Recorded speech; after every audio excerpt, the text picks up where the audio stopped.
Tascosa Rebels are in their red uniforms, got the gray pants, black stripe down the side, black helmets with the Tascosa T on it. We had a coin toss backstage tonight. This one was done indoors. Did not have an actual coin toss. Not sure what the results were. All we know is Friendship is moving from north to south, and they will be kicking the football first, so they'll receive it in the second half. Lots of stripes on those Tascosa uniforms. Adidas, I believe, is what they're doing. So lots of leg stripes, shoulder stripes. Cage Jones has this one teed up, and here Gene Messer Toyota kickoff is in the air. Cage Jones boots this one deep. It'll go back into the end zone. No one will follow it. Bounces off the base of the goalpost, and the Tigers will start. Check that. The Rebels will start after a touchback. As we mentioned, Joseph Plunk, the senior quarterback, leads Tascosa onto the field. Plunk 23 of 46 passing this season, 443 yards, 4 touchdowns, and a pick. But he's got 195 carries for 1,500 yards, too, so not too shabby. He has gone for over 100 yards rushing in every single game for Tascosa this year. Plunk lines up under center where we'll see him all night. Things move very quickly in this offense, and it's a handoff immediately to Parker Settle. Lots of motion in the backfield. Settle will take that one 11 yards for a first down on the first carry from scrimmage for the Rebels.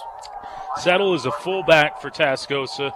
As we mentioned, this is a triple option offense, and they'll do that quick dive play often. Another man in motion, and once again a dive to Parker Settle, who this one time will only gain, actually no gain on the play for Settle. 6 foot, 196-pound senior has just a little over 500 yards rushing on the season and 4 touchdowns. They get fancy up here in Amarillo. Press box is nice, but they got the digital down markers here. Yes, so nice. You can see them out of clearly. peripheral vision. You got 3 wide receivers in this set, 2 on the far side. It is a pitch out to a back man, but he will only gain about a yard on that carry as he was brought down very quickly by that Tiger defense. And he's not getting up very quickly either, because I think he had a little slippage on the play where his footing lost, and that might have caused an injury. Colton Anderson comes in from free safety, and he really did lower the boom on him. Clean hit, but did bring him down. So we'll have a stoppage in play here as the Rebel staff tends to their player, who's still down but moving around, just kind of getting turned over right now. We'll update you on that. But, Choice, I took all the tight ends and half the wide receivers off of our spotting board and filled it with more running backs and fullbacks, as you have multiple players on this team that have a ton of rushing yardage on the season. And you have a couple of all-name nominees, if I do say so myself. Bubba Mack. Yeah, that's pretty good one. And a sophomore, Major Everhart. Major Everhart. That's like a fantasy novel character. One of their left tackle is Soban Soleimani. Nailed it. Close enough. You got it. That's up there on the all-name team. They definitely have some good names on this list. They do. Young man coming off the field with a little bit of assistance, so probably, as Choice said, something with an ankle for him. That's actually Major Everhart, the sophomore that's coming off. So has 27 carries for 408 yards and 3 touchdowns this season. Also one of their leading receivers with 154 yards and 2 touchdowns receiving. A team with only just shy of 500 yards passing on the season. That could be quite the loss for them. So they get back in that big jumbo set out there. Multiple players in the backfield. There's 4 back there with Plunk, who will line back up under center as we begin to resume play. 3rd down and 9 here. Thank you. 3rd down and 9 from the 37-yard line of the Rebels. So they've really only gained a yard in this set. But this time they will get ahead of steam, and that is Parker Settle, I believe. Choice, did you catch a number on that one? I believe it was Settle, but his spot was a bit favorable at the end of that one to give the first down to Tascosa. Probably an extra yard there at the end, which would have been a 4th and 1. But Tigers have got to be able to stop the run on 3rd and 9. Can't let them get a full head of steam like that. So first down now from the 46-yard line of the Rebels. Man in motion. It is a handoff. This time to Settle again. No, check that. It is a keeper by Plunk, who will take it up 5 yards on that one and bring up a 2nd down and 5 now from the Tigers' 49-yard line as the Tascosa Rebels cross into Tigers territory. So we mentioned these games can go super fast because Tascosa will keep it on the ground almost the entire game. Plunk under center once again. 3 men in the backfield, 2 receivers. Ball's on the far edge. It is a keeper by Plunk. A little bit of he has a pitch man out there, but he begins to battle his way through tacklers. He will pick up 3 yards on that run and now bring up a 3rd down and 2 for the Rebels. This is where gap assignment is so crucial on this 3rd down. Tigers have to fill the gaps and try to penetrate. It may be 4 down territory for Tascosa regardless. 4 in the backfield again, 2 receivers out wide. Ball's on the far hash at the 46-yard line of the Tigers. Plunk under center, and he will hand it off to Settle, who bounces off an outside tackler, and now he's being chased down by Elijah Garcia, and he's ultimately brought down by Daniel Garland as he crosses the 30-yard line. So plenty for the 1st down as he takes it down to the 28-yard line of the Tigers with 9:25 left in this 1st quarter. Large gain for Tascosa, and they're going to go quick. They are a little bit different set this time, and it is Plunk. He runs out with a pitch man. He's met quickly, but he's battling his way through the tackle. He'll get across the 25-yard line down to the 24, so a pickup of 4 yards for Plunk brings up 2nd down and 6. Going back to that previous play with Settle, the Tigers had 9 guys in the box on that, and no one was out there to contain on the outside, so once Settle saw the edge open, he took it, and that hurt the Tigers. 2 flankers and a man in the backfield. Now a man in motion, but it is going to be a handoff right up the middle. That dive once again. This time the ball carrier is Chance Jones, a 5'10", 185-pound junior. He will be very close to a 1st down, gets it down to about the 18-yard line, and it will be a 1st down for the Rebels from there. Another 1st down for Tascosa. They have been moving the ball very efficiently, not taking just a ton of time off the clock as far as running the football goes. Ball's on the near hash, same formation. It's a handoff to Jones again. He's drugged down by Colton Anderson as he crosses into that secondary, but he'll pick up 8 yards on that rush. Check that, 7 yards on that rush, bringing up 2nd down and 3 from the Tigers' 11-yard line. Friendship's going to call a timeout because, well, they feel like they're not getting off to a good start defensively. They want to try to keep this to a field goal attempt for Tascosa as they've gotten down into the red zone. And Tascosa's winning the battle on the line of scrimmage early on, Keith. Well, you've certainly seen the Tigers in this situation down in the red zone able to force that field goal choice. And you think that coming into this game, the Tigers would be even more prepared than they were for Permian. Tascosa not with the Hoss running back that Permian had in size. Plunk obviously a better quarterback than you saw then. But that's 2 weeks in a row you've been able to prepare for that triple option, which just gets you even more in tune. It's a hard offense to scout for and prepare your defense, but you would feel like Coach Roboto has higher expectations out of his strong defense than he's seen so far. Yeah, I think so. This is a Tiger team that seemed to have plenty of energy in the pregame preparations, but Tascosa has come out and hit them in the mouth. Friendship's got to respond to the adversity here. 8:16 left in the 1st quarter, coming out of the timeout. Tight formation here, no receivers out wide. Ball's in the middle of the field. Plunk gets under center, sends a man in motion. It's going to be a keeper by Plunk. He tries to bounce it outside, but he's met by Tristan Laughlin. Evan Barbosa was right there. Jake Gilbert helps as well, and they'll drag him down for no gain, bringing up 2nd down and 1 for, check that, 3rd down and 1 for the Rebels. And Plunk just did like a little quarterback counter play there. The entire offensive line pulled to the right. Plunk faked to the right and went to the left, but it wasn't there. Tigers had him swallowed up. Evan Barbosa almost overran him. He was so deep into the backfield ready for him. It's a handoff this time straight up the middle. And once again, check that, it's a keeper by Plunk, and he will get down to the 5-yard line. So that's a new set of downs. It'll be 1st and goal for the Rebels from their 5. Tascosa's movement off the line is just so quick. The entire offensive line, as well as your fullback and quarterback, as soon as they get the ball, they are so quick to be moving north to south. Absolutely obvious that this is a very well-coached team and a team that knows how to run what they want to run, and they do it very well. 2 receivers split out to the far side of the ball, and you'll have a false start on this play, and they will be backing up. 2 receivers outside. I was going to say the ball's on the near hash.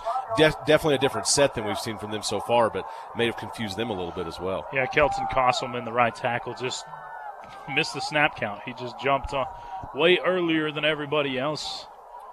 I was praising them for going quick. They went a little too quick that time. So now 1st and goal from the 10-yard line for Tascosa. Same set, 4 in the backfield, 2 receivers on the far side. Ball's on the near hash Tiger defense resets. Man in motion, a quick handoff to Chance Jones again. He's battling his way through Tiger defenders who are fighting him hard. He'll pick up 4 yards on the run. Check that 5, and we'll get back to the original line of scrimmage at the 5-yard line.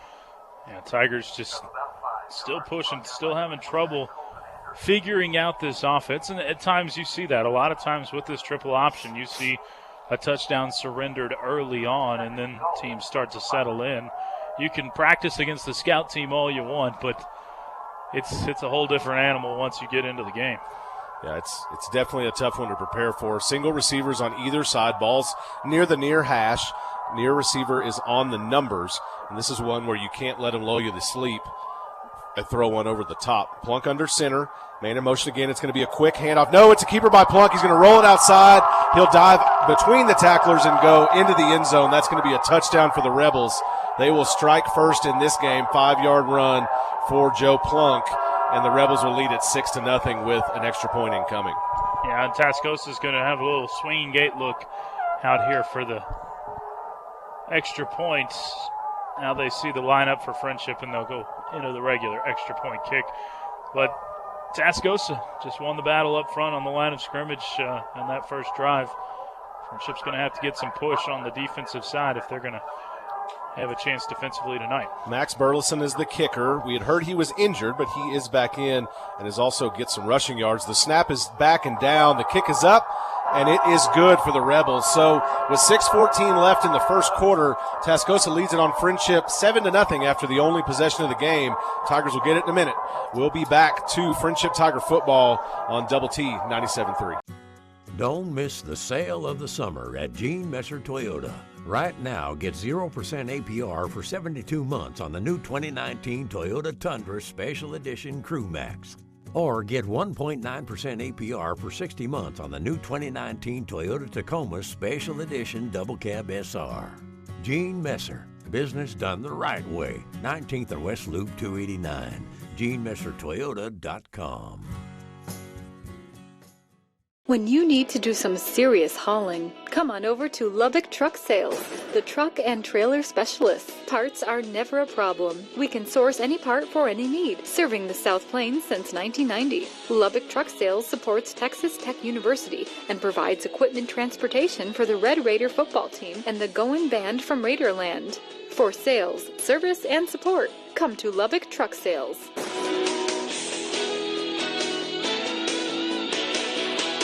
Double T 97.3, Lubbock Sports Station.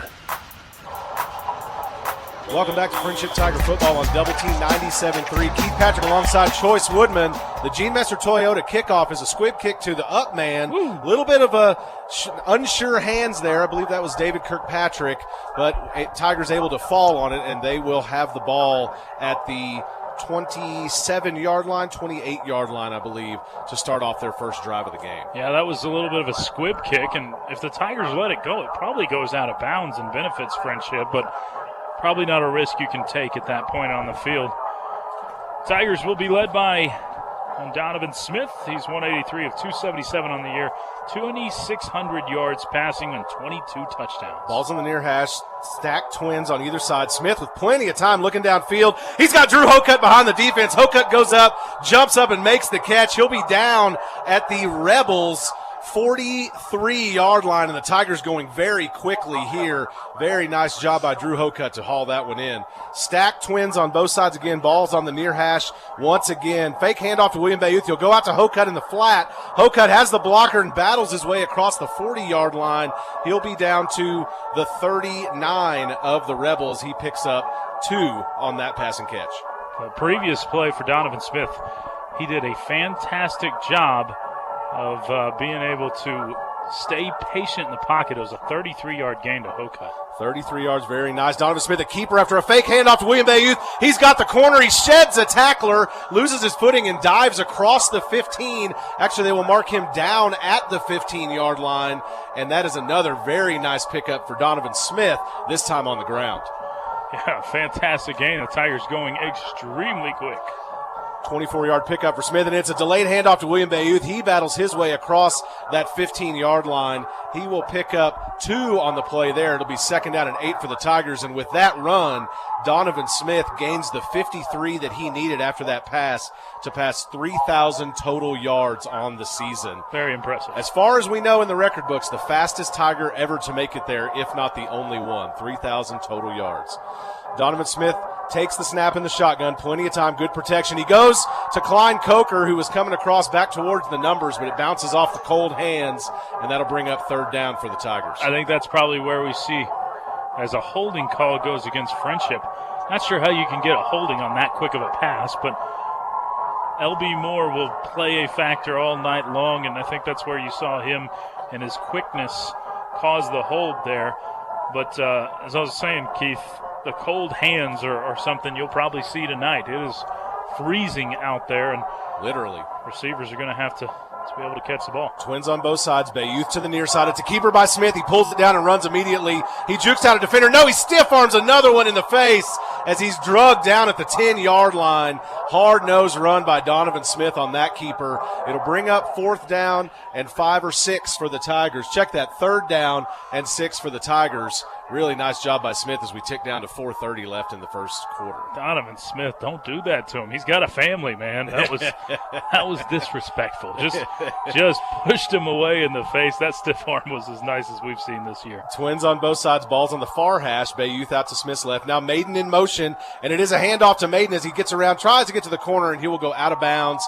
That will be a loss for Jordan Maiden of about a yard, 2 yards on the rush. And now you'll have a 4th down situation for the Tigers from the Rebels' 13-yard line. It looks like the field goal unit's going to be coming out. Yeah, that's one where that's a disappointing play. Maiden never really had anything go in that direction. Tascosa had it sniffed out from the beginning, so Friendship is going to have to settle for the field goal attempt. Higgins back to hold, and Cage Jones ready for the kick. Line is set, snap is back, down, kick is up. A little bit of a line drive, and it is good for Cage Jones. So with 4:06 left in the first quarter, the Tigers tack 3 on. They trail the Rebels 7-3.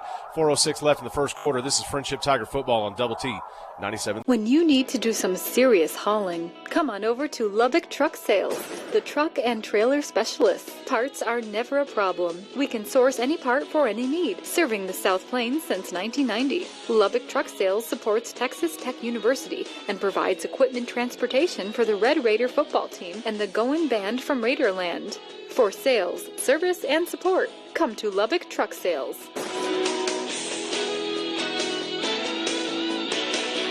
When you need to do some serious hauling, come on over to Lubbock Truck Sales, the truck and trailer specialists. Parts are never a problem. We can source any part for any need, serving the South Plains since 1990. Lubbock Truck Sales supports Texas Tech University and provides equipment transportation for the Red Raider football team and the Goin' Band from Raiderland. For sales, service, and support, come to Lubbock Truck Sales.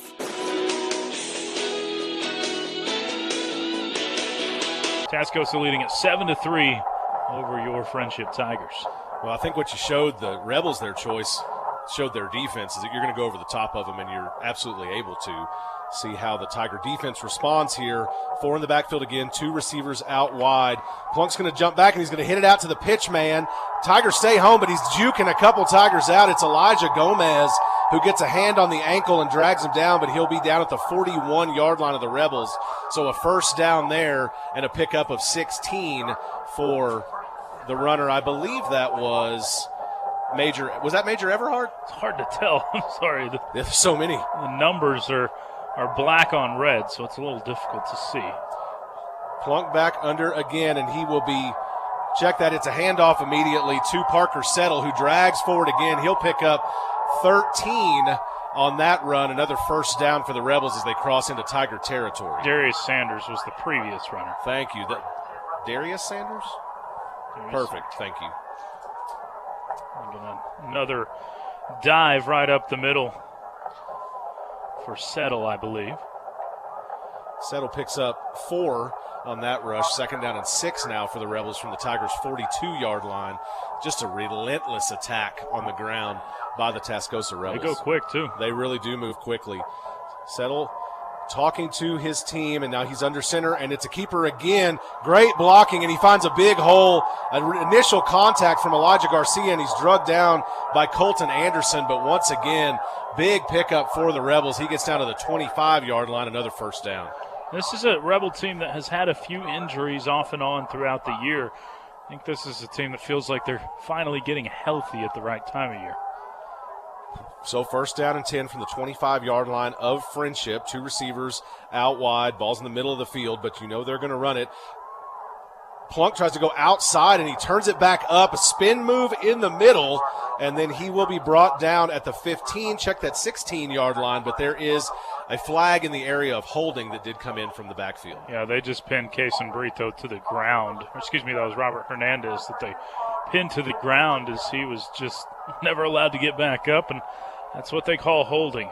Now, this is the time you've got to take advantage of an offense like Tascosa's, where it is primarily run. A 1st and 20 situation is one where you've really got to make it hurt and force them into passing situations. So 1st and 20 from the Tigers' 35-yard line as Tascosa 2:43 left here in the first quarter as the Rebels line up near the far hash, and they have 4 men in the backfield as always. Settle moves under center. Nice and warm under there, but you probably don't want to be down there. Settle with a fake handoff, or Plunk with a fake handoff, and he's got just really fantastic blocking. Finds a seam and makes his way up to the 21-yard line. So a nice pickup there of 14 yards for Plunk on that 2nd and 20, and not what the Tigers are wanting to do. That'll bring up 2nd down and 6. Now this Tiger defense just looks defeated right now. They've got to be able to find a little bit of momentum of their own and get a stop. Big stop, big play, something in the backfield would be very welcome right now for that Tiger defense. Ticked under 2 minutes now as Plunk hands it off to Settle, and he is caught immediately by Cason Brito. He'll pick up, check that, he will lose 2 yards on the play. I guess they got him with forward progress choice. And was that Plunk that made that carry? Plunk that kept it. He faked the handoff to Settle, and they got him in the backfield. I saw Brito drag down Settle and thought he had a ball in his hands. Actually, I believe it was maybe Douglas that drug him down in the backfield. So 2-yard loss there check that 3-yard loss, and now it's 3rd down and 7 for the Rebels. Plunk goes way into the backfield, and Logan Douglas going to ride him down for a big sack back at the 35-yard line.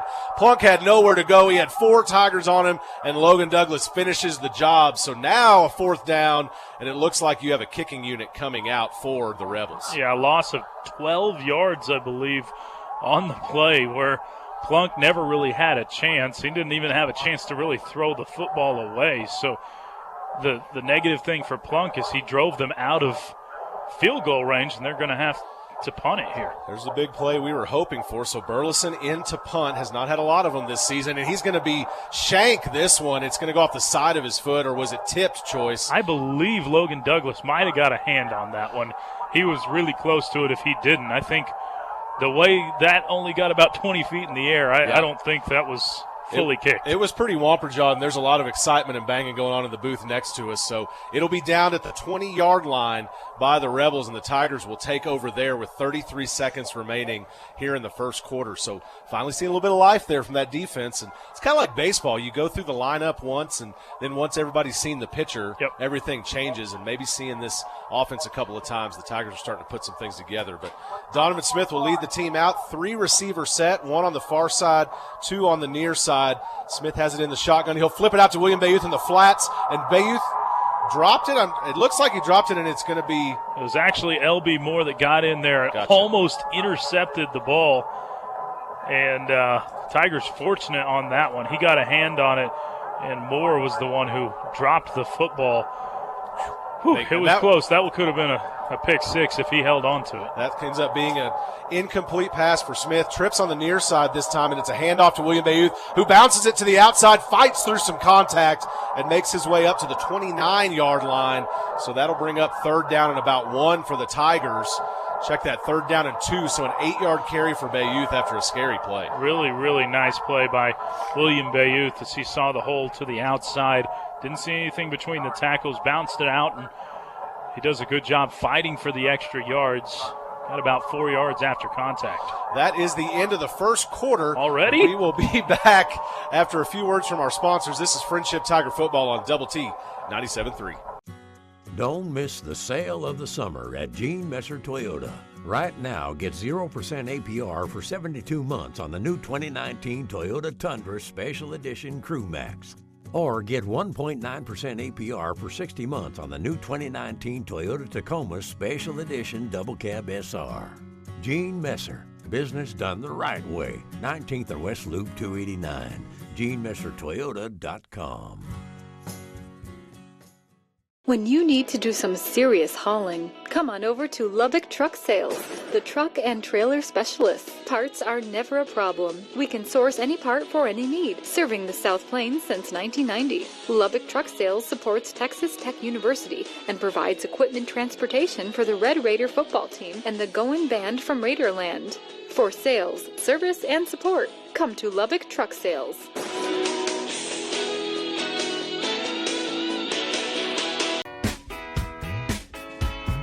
Do you own or manage a farm? Double T 97.3, Lubbock Sports Station. Welcome back to Friendship Tiger Football on Double T 97.3 from Dick Bivens Stadium in Amarillo, Texas. The first play from scrimmage of the second half for the Tigers is a rushing play by Donovan Smith. He's almost sacked in the backfield, but ducks out of the arm tackle and makes his way up to the 31-yard line of the Tigers. That's a first down for Donovan Smith, 11-yard rush, and the Tigers will be going again. First down here for Smith, and he'll flip it out to Drew Hocutt out in the flats. Hocutt near the numbers, and they're saying he stepped out of bounds at the 38-yard line. He tried to tiptoe down, but they're going to call him out there. So a 7-yard pickup for Hocutt on the pass brings up second down and 3. Tigers trying to go quick. 2 receivers on the far side, 1 on the near, and Cooper Scott. It's a delayed handoff to William Bayouth.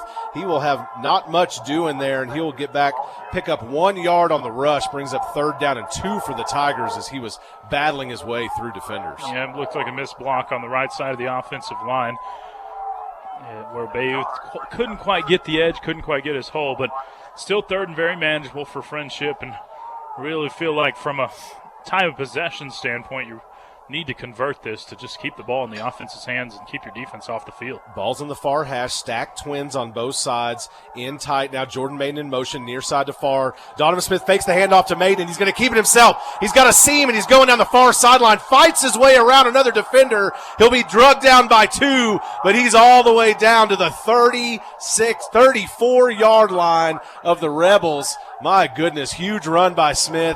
Big pickup. Now about 10:46 left in the first half. Tigers with a big first down, and now they're in Rebel territory, moving quickly again. 27-yard gain for Donovan Smith. Very nice. Trips on the near side.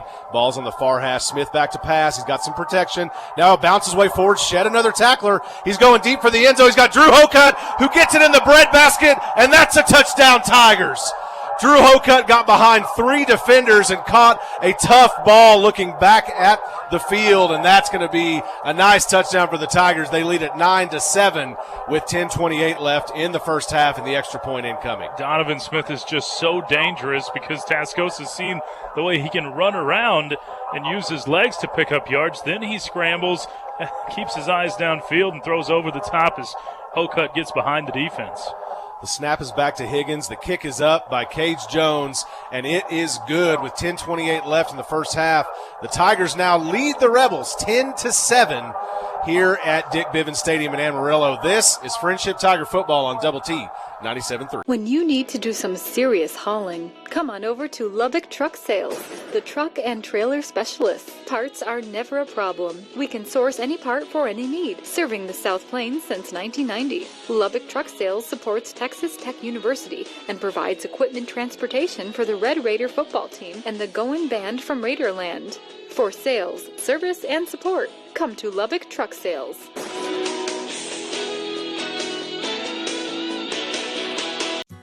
Don't miss the sale of the summer at Gene Messer Toyota.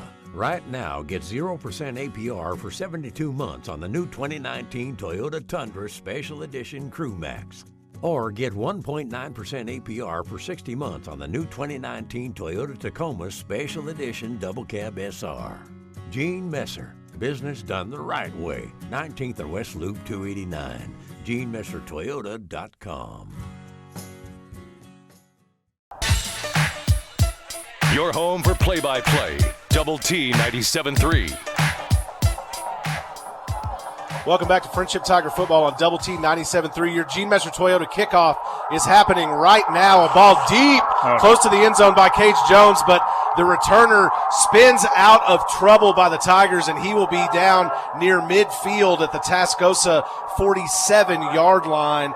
That is DJ Tatum, number 30, and he's brought down by Colden Kaiser on the Tigers special teams unit. They had him down near the 10, and he's able to get his way out of trouble. Showed some impressive speed. Gotta make the tackle back there around the 10-yard line, but you got to give a lot of credit to Colton Kaiser because that was a touchdown-saving tackle that he made right there. Yeah, there was no one else to beat. That was the whole Tiger defense. Special teams unit had found themselves. And he caught him from behind, too.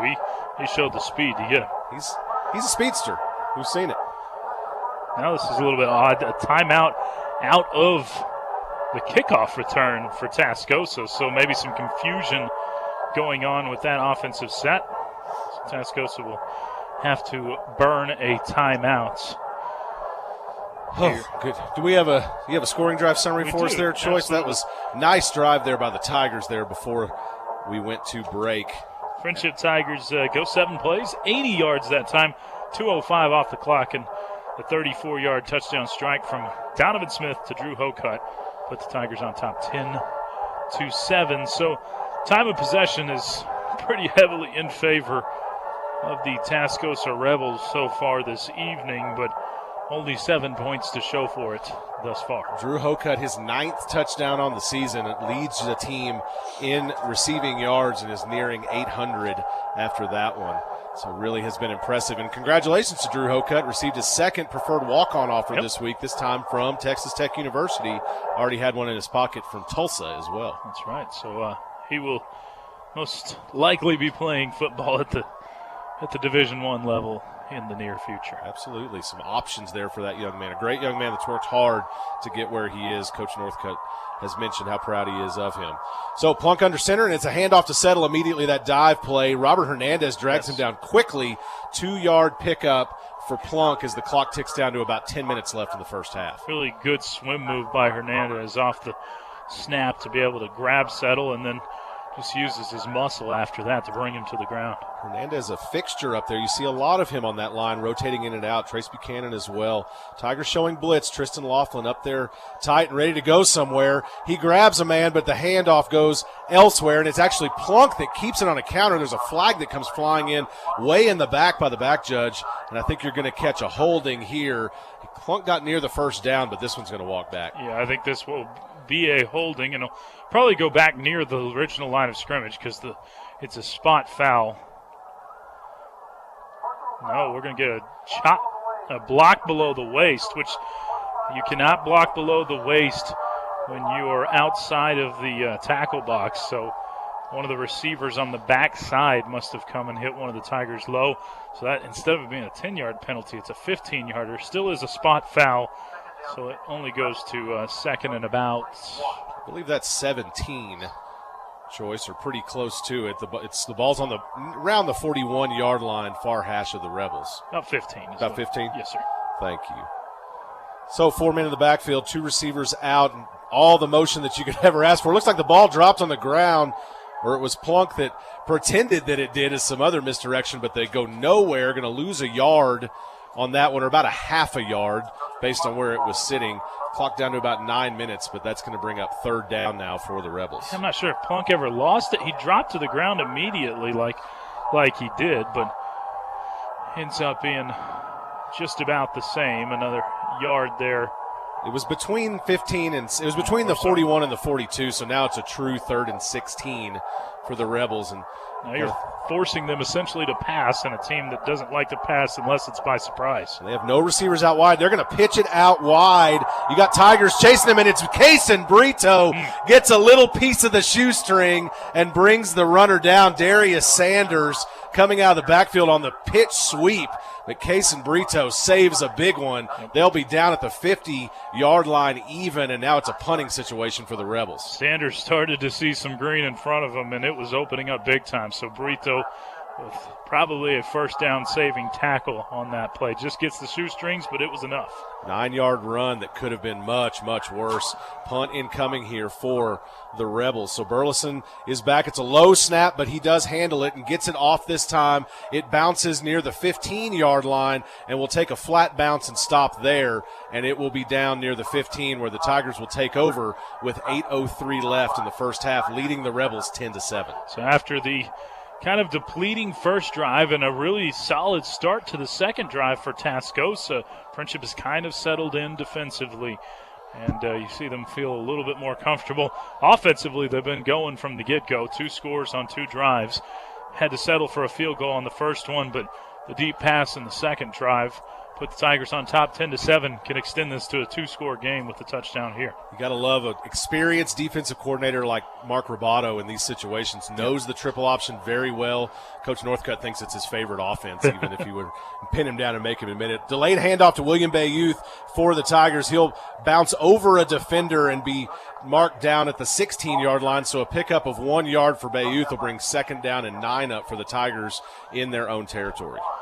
Bayouth has had a little trouble getting going tonight, and that's in due part to this athletic Tascosa defense. They've got athletes all over the field, so if they make a mistake on a read, they can make up with it for speed. Ball's on the near hash, Twins on both sides. Donovan Smith with a ton of time in the back, and he's going to go to Cooper Scott in the middle near the numbers, actually, on a short pass. Scott tries to fight his way from a tackler, but couldn't quite get free. He's going to be down at the 29-yard line, so that is a pickup of about 8 yards for Cooper Scott and brings up 3rd down and 1 for the Tigers. 3rd and 1. This is where we've seen so far tonight Donovan Smith just do a little draw straight up the middle.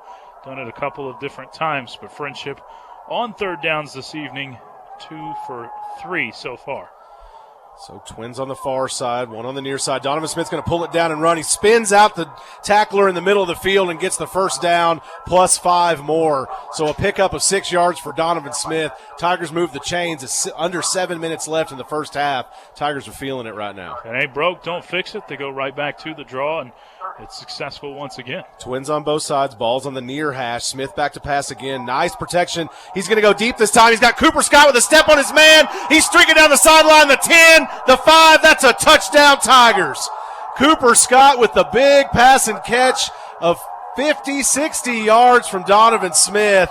Great job there. Great recognition. And he got a big step on his man. Tigers lead at 16-7 over the Rebels now. Yeah, that was a really nice ball delivered by Donovan Smith as he just tosses it down the field for a 70-yard touchdown play. And what was odd is DJ Tatum, his defender, just gave up after he got the step. He didn't want to get tired. Okay, I'm not gonna chase after him anymore. Snap is back. The kick is up by Cage Jones, and it is good. So after the 70-yard touchdown from Donovan Smith to Cooper Scott, the Tigers lead at 16-7 over the Tascosa Rebels with 6:32 left in the first half. This is Friendship Tiger Football on Double. Don't miss the sale of the summer at Gene Messer Toyota. Right now, get 0% APR for 72 months on the new 2019 Toyota Tundra Special Edition Crew Max.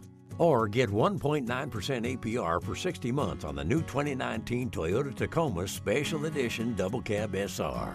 Gene Messer, business done the right way. 19th and West Loop 289. GeneMesserToyota.com. When you need to do some serious hauling, come on over to Lubbock Truck Sales, the truck and trailer specialists. Parts are never a problem. We can source any part for any need, serving the South Plains since 1990. Lubbock Truck Sales supports Texas Tech University and provides equipment transportation for the Red Raider football team and the Goin' Band from Raiderland. For sales, service, and support, come to Lubbock Truck Sales.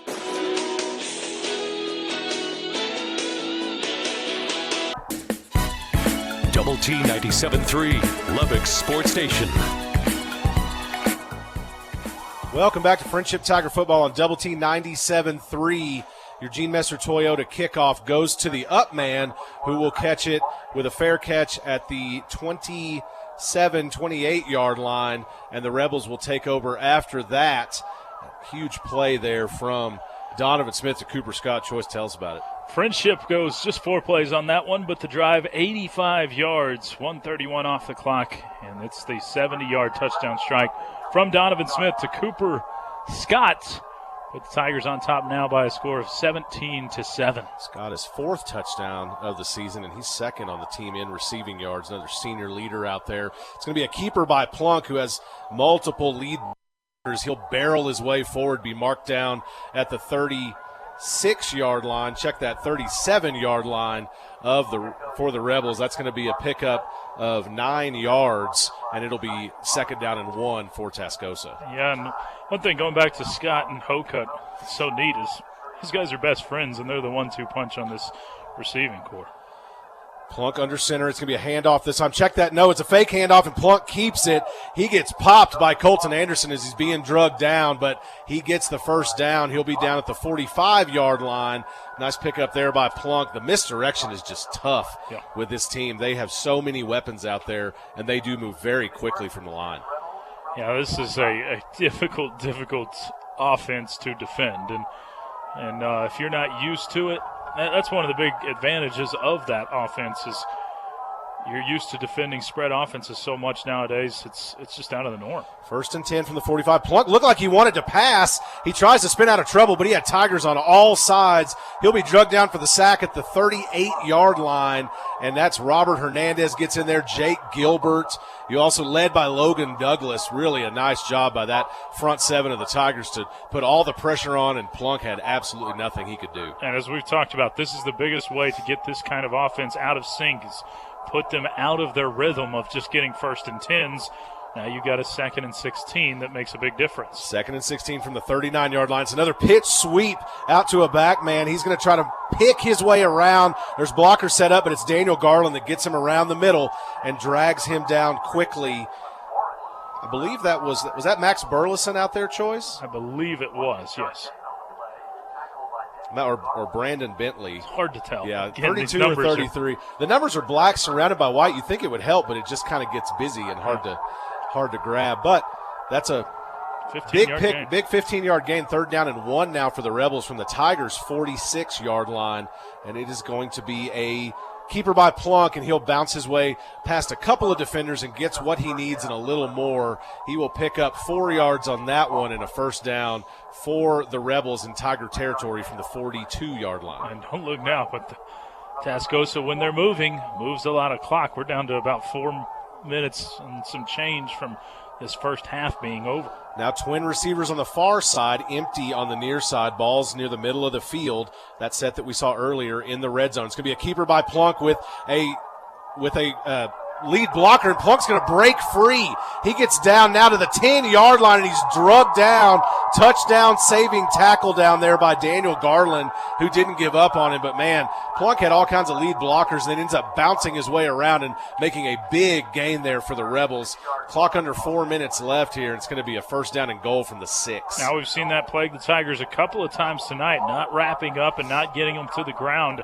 Hurt on the kickoff return and now hurts on that big gainer for Plunk, 36 yards on the gain as a timeout is called by Friendship. That puts Plunk at 97 yards rushing in this first half. As we mentioned, he's gone over 100 rushing in every single game this season, so kind of expected, but big plays like that are what you have to avoid. Yeah, that's one where you have a small quarterback. He's shifty, he's quick, he knows this offense and reads things very well, sets it up for success. Coach Northcutt talked about that, but my goodness, that's one that you don't want to see there from the 42 of Friendship and getting it all the way down to the 6-yard line. Yep. You hate to see that one. We've seen the Tigers make these stands before. We saw them make one twice in a row because of a penalty, so sure. We'll see if they can stand up here to this powerful Rebel rushing attack and make a stand. That's something that could certainly get them fired up. No question about it. You want to see them get the stop, and that's why you call the timeout if you're Coach Northcutt in this situation,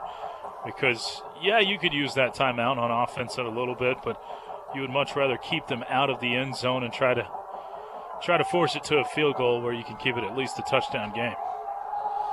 Well, teams make their way back out of the timeout. So first and goal from the 6-yard line, 3:36 left in this first half. Tiger defense looking to stand up here. Same formation, but flipped on the other side of the field. Twin receivers on the near side. It's a handoff. No, it's a keeper by Plunk, and he's going to barrel his way into the end zone. He did meet contact, but is able to fall backwards in for the touchdown. So with 3:31 left in the first half, the Rebels will tack on 6 more. Tigers will lead at 17-13 with an extra point incoming. That's Plunk's 17th touchdown rushing on the season.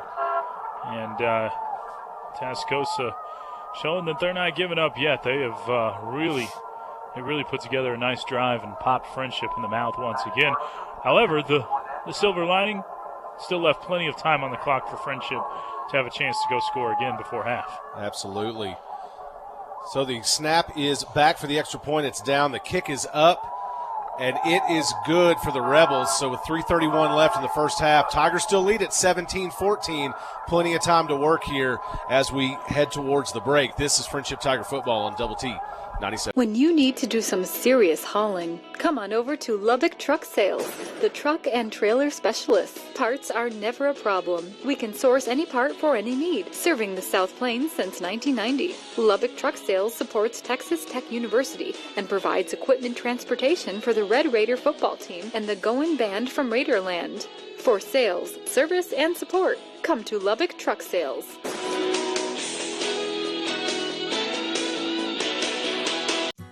Don't miss the sale of the summer at Gene Messer Toyota. Right now, get 0% APR for 72 months on the new 2019 Toyota Tundra Special Edition Crew Max. Or get 1.9% APR for 60 months on the new 2019 Toyota Tacoma Special Edition Double Cab SR. Gene Messer, business done the right way. 19th and West Loop 289. GeneMesserToyota.com. Your home for play-by-play.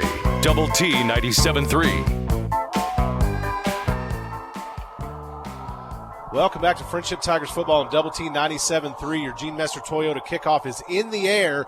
Back to Ty Glass at the 5-yard line. He'll take this one as a head of steam. He plows into the line, and he'll be brought down ultimately near the 33-yard line where the Tigers will take over. They have 3:26 left to do some work here in this first half.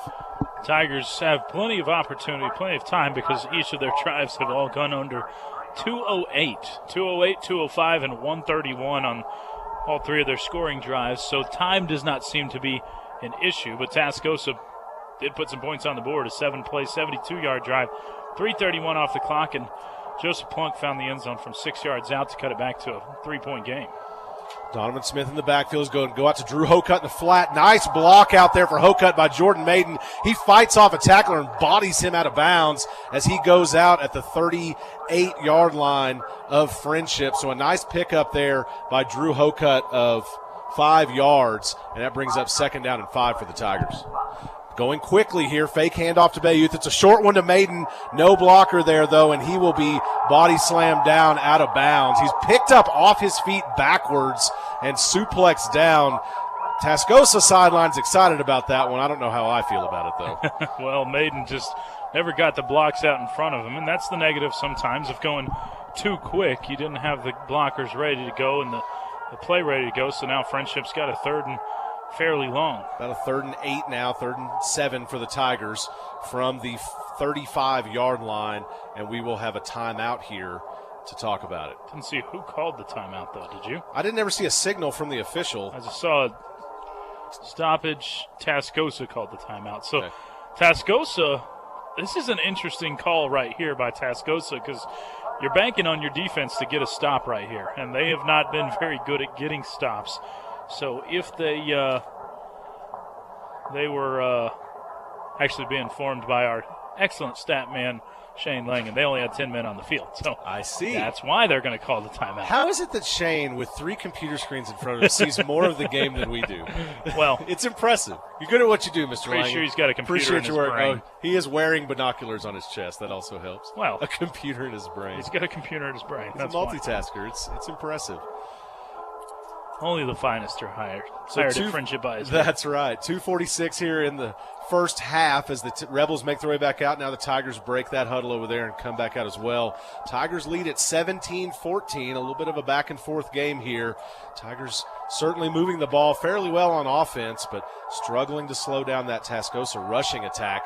Tigers come out with trips on the far side, balls on the near hash, lone receiver on the near side, and Cooper Scott. Donovan Smith rolls the pocket out to the right, and he's going to go downfield to Jordan Maiden at the sideline, and it goes off the tips of the fingers as he goes out of bounds. So that one will be incomplete on 3rd down and 7, and a 4th down incoming for the Tigers. Yeah, and worst situation of the game to have your first 3 and out of the game because you're leaving plenty of time on the clock. This is where it helps to have a great punter like Cage Jones, but unless you pin them really deep, still feels like it's got a lot of time for Tascosa to try to go put points on the board before halftime.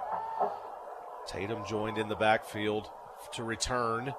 2 men back there awaiting Cage Jones's booming kick, and he does boom this one down. It's a little bit low and end over end. It's going to take a long bounce for the Tigers, and they will let it go. Tascosa watches the Tigers down it at the 24-yard line, and they will take over there with 2:30 left in the first half. Of note, though, Choice, they have not had a scoring drive under 3 minutes and 31 seconds, so time may be a little short for them with their style of play. Yeah, this is a interesting spot for Tascosa. They're going to have to run the football. They do have, I believe, 2 timeouts left. 1 timeout, sorry, as you mentioned, Keith. But it's they've got to get chunks of yards quickly. 2 receivers, one on the outside on either side. Ball's midfield. Plunk under center. All the misdirection. It's a fake handoff, but Plunk's going to keep it this time. Tigers stay home, and he'll be drugged down underneath another defender, and that's Logan Doug. Check that. Evan Barbosa, who drags him down. He'll have a 6-yard pickup. The ball will be at the 30-yard line, 2nd down and 4. Tascosa not moving super quick. The clock dropping down inside of 2:10, so Rebels are going to have to go a little quicker than this if they want to score. Tight set here, no receivers, man in motion in the backfield. It's going to be a pitch out on that sweet pitch. The blockers are set up, but they get in the way of the runner. It'll be no gain on the play as the Tigers jump in there. It looks like it was Barbosa and Kaysen Brito along with Jake Gilbert who led the way to drop everything. And you got to give some credit to the entire push of the line who pushed blockers in the way of the sweep man, and they got nowhere. 3rd down and 4 now for the Rebels. That was actually Jayton McMorris that got his first carry of the night. And now this is a big moment for both teams because if Tascosa doesn't get the first down, Tigers can call a timeout and maybe still have some time to go score. 2 receivers, balls on the far hash. That big set again. It's a handoff to Settle. No, it's a keeper by Plunk, and he's going to be met by Stefano Sanchez and more. Tigers will bring him down after a pickup of 3, but he'll be 1 yard shy of the first down. And there's the timeout from Coach Northcutt with 1:08, and the clock is still ticking down. There's a timeout, but the clock was at 1:08 at the signal. It ticked 4 seconds off. It was at least at 1:08. Before I looked up immediately, it was at 1:08. I don't think everyone knows there's a timeout. No, I think they missed the call from the lead. It's gone down to 58 seconds because the white hat wound the clock again because he still didn't realize there was a timeout.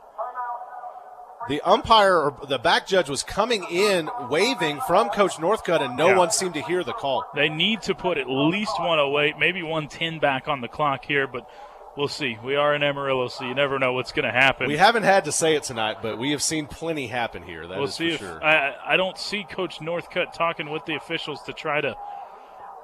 There was a conversation after the second time it was called, and they put back to 1:02, so they put less than 4 seconds on when they really owe the Tigers closer to 12. They stopped it at 1:04.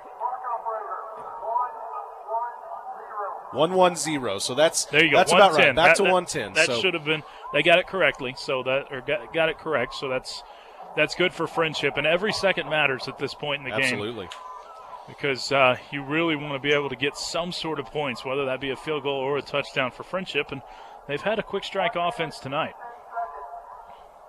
They're still trying to get the still clock trying to communicate to the get clock that operator back to 110 as they're currently at 1:02, and now they're to 1:06. So we're walking our way up 4 seconds at a time. Hey, credit to the referee. He's not going to let them put it where he expects it to be. He's saying 1:10, 1 minute and 10 seconds. He's saying 4 more seconds.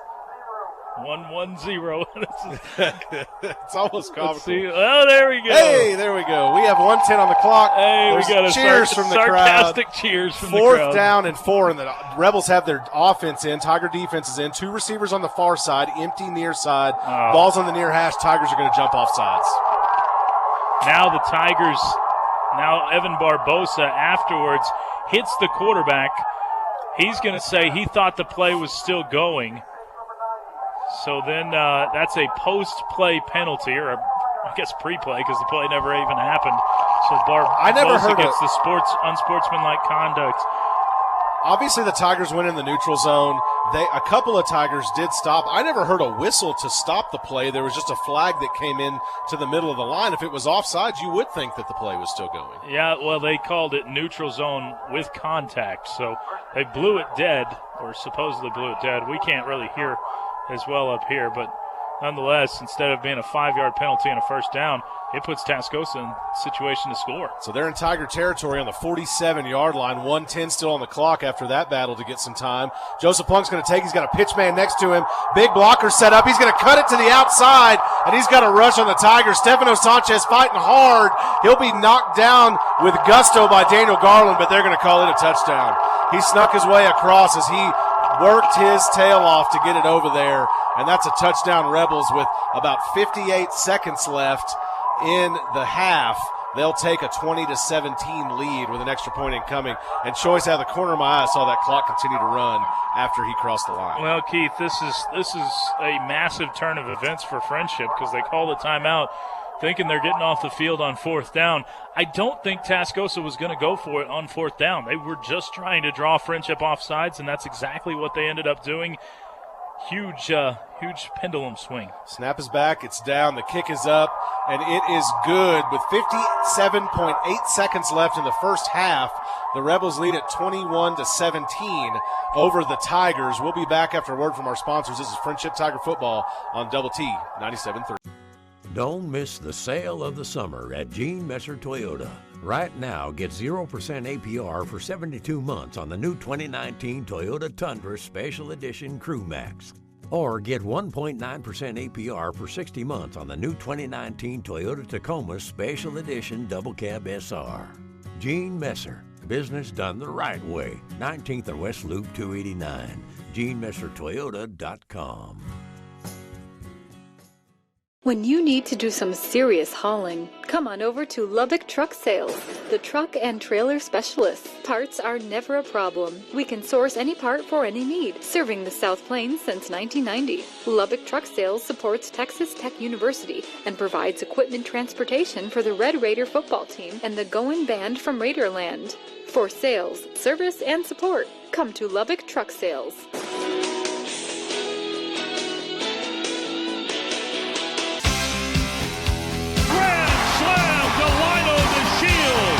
Lubbock's home for the Texas Rangers is Double T 97.3, KTTU HD1, New Deal, Lubbock. Welcome back to the Texas High School version of the Texas Rangers. This is Friendship Tiger Football on Double T 97.3. Gene Messer Toyota kickoff goes to the up man. It's Brady Wolf who takes it at the 15 and battles his way up to near the 25-yard line. Really nice return by Brady Wolf, just hard-nosed run.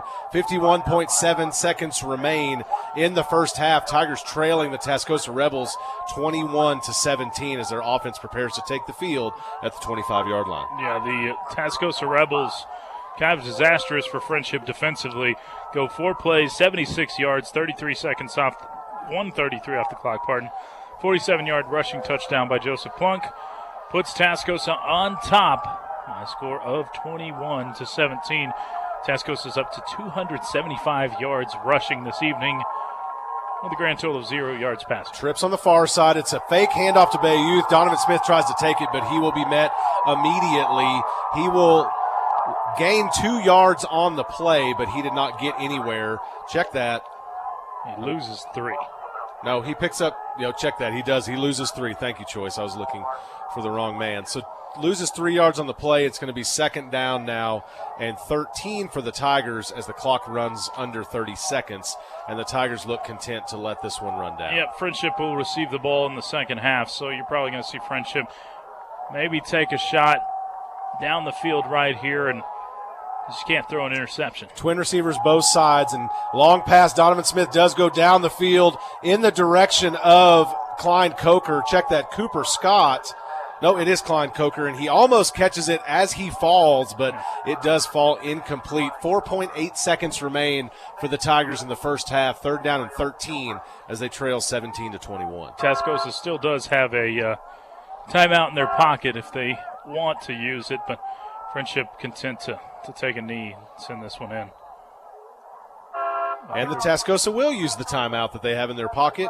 With 4.8 seconds left, they want to make the Tigers run the play. So, well, they would have had to run it regardless, so I don't know what the timeout's for in that situation. Maybe another personnel issue with 10 players, but Friendship was lined up in the victory formation to take a knee. And Shane missed it that time. Not sure he why. wasn't ready. Well, you do expect a lot of him. He does a lot. You should see the setup he's dealing with. He here. does have more screens. I think we have more screens than any other setup in high school football across the state. I feel pretty We got 4 tonight. We have a playoff screen in this fancy booth we're in as well. It's true. I mean, there's a lot. Not to mention everybody that likes to text us during the broadcast. That's extra screens to deal with. But 4.8 seconds left as this timeout begins to come to an end. It's been quite the half for the Tigers. You're certainly not seeing what you would like on defense. And really that last one, Plunk, great run. It's a great running team, but it's the penalties that frustrate you that ended the 4th down and gave them great field position as they move the ball forward. So Tigers still lined up in that victory formation. Donovan Smith drops back, and he will take a knee to run it out. So the Tigers head to halftime down 17-21 to the Tascosa Rebels, playing for playoff seeding. Both teams already in the playoffs together. Rebels are fired up as they head to the locker room, and we'll look for Casey Smith to grab head coach Jay Northcutt for us, and we can get a couple of words from him as he heads in. Yeah, this was obviously not the finish to the half you want, but Friendship can't let it turn into anything extra in the second half, Keith. It's got to be something where you wipe it away, start clean as you get the football to start the second half, and Friendship will try to gain some new momentum to get going in that second half. Coach Northcutt walking out with the umpire and the referee having a conversation. Casey following him and doing a great job of it, trying to get a hold of him as those referees, well, ultimately they will peel off. And not sure what he was talking about, maybe the whistle or something else, but having that long conversation. So bands beginning to make their way out on the field here, and still a very cold night down there. And it looks like we're not going to get a hold of Coach Northcutt this time. He's going to head into the locker room to talk, and that is just fine. We will be back with the Friendship Foundation for Leadership halftime show. We have Randy Rosetta from Hub City Preps with us tonight to talk a little bit about what his site does, covering high school athletes all over the Lubbock area.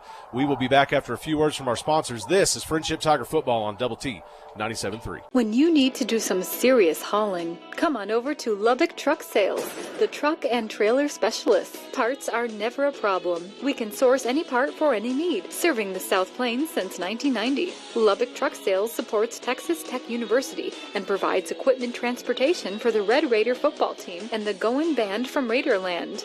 For sales, service, and support, come to Lubbock Truck Sales.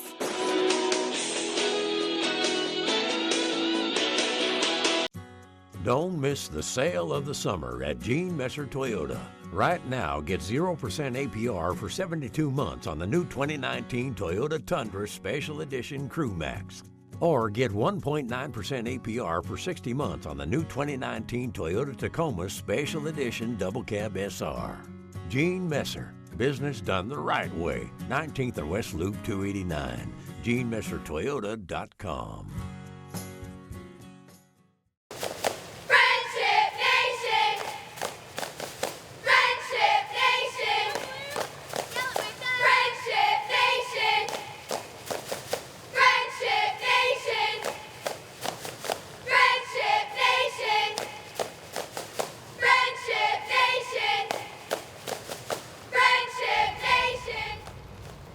We are the Friendship Varsity Cheerleaders, and you're watching Friendship TV. Don't miss the sale of the summer at Gene Messer Toyota. Right now, get 0% APR for 72 months on the new 2019 Toyota Tundra Special Edition Crew Max. Or get 1.9% APR for 60 months on the new 2019 Toyota Tacoma Special Edition Double Cab SR. Gene Messer, business done the right way. 19th and West Loop 289. GeneMesserToyota.com.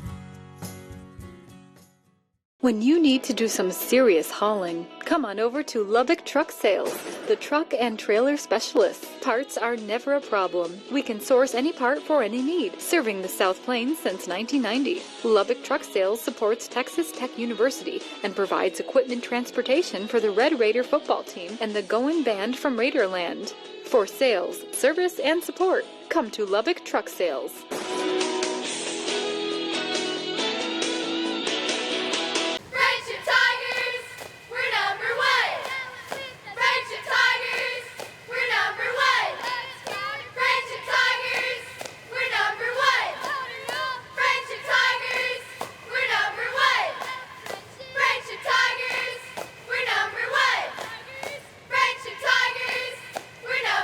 We are the Friendship Varsity Cheerleaders, and we're proud to support Friendship ISD. Seek perfection, capture excellence. Double T 97.3, Lubbock's Sports Station.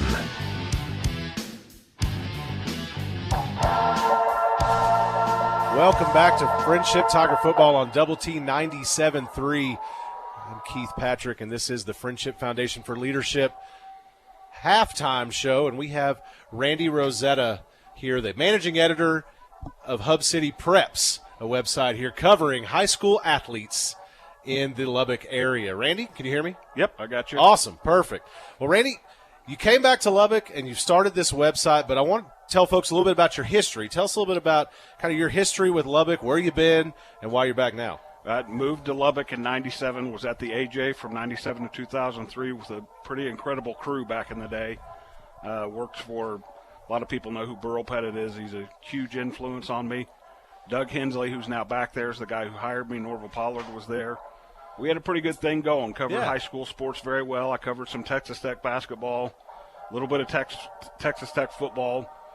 Got to meet Bob Knight and Mike Leach, and if that's not life-changing, I don't know what is.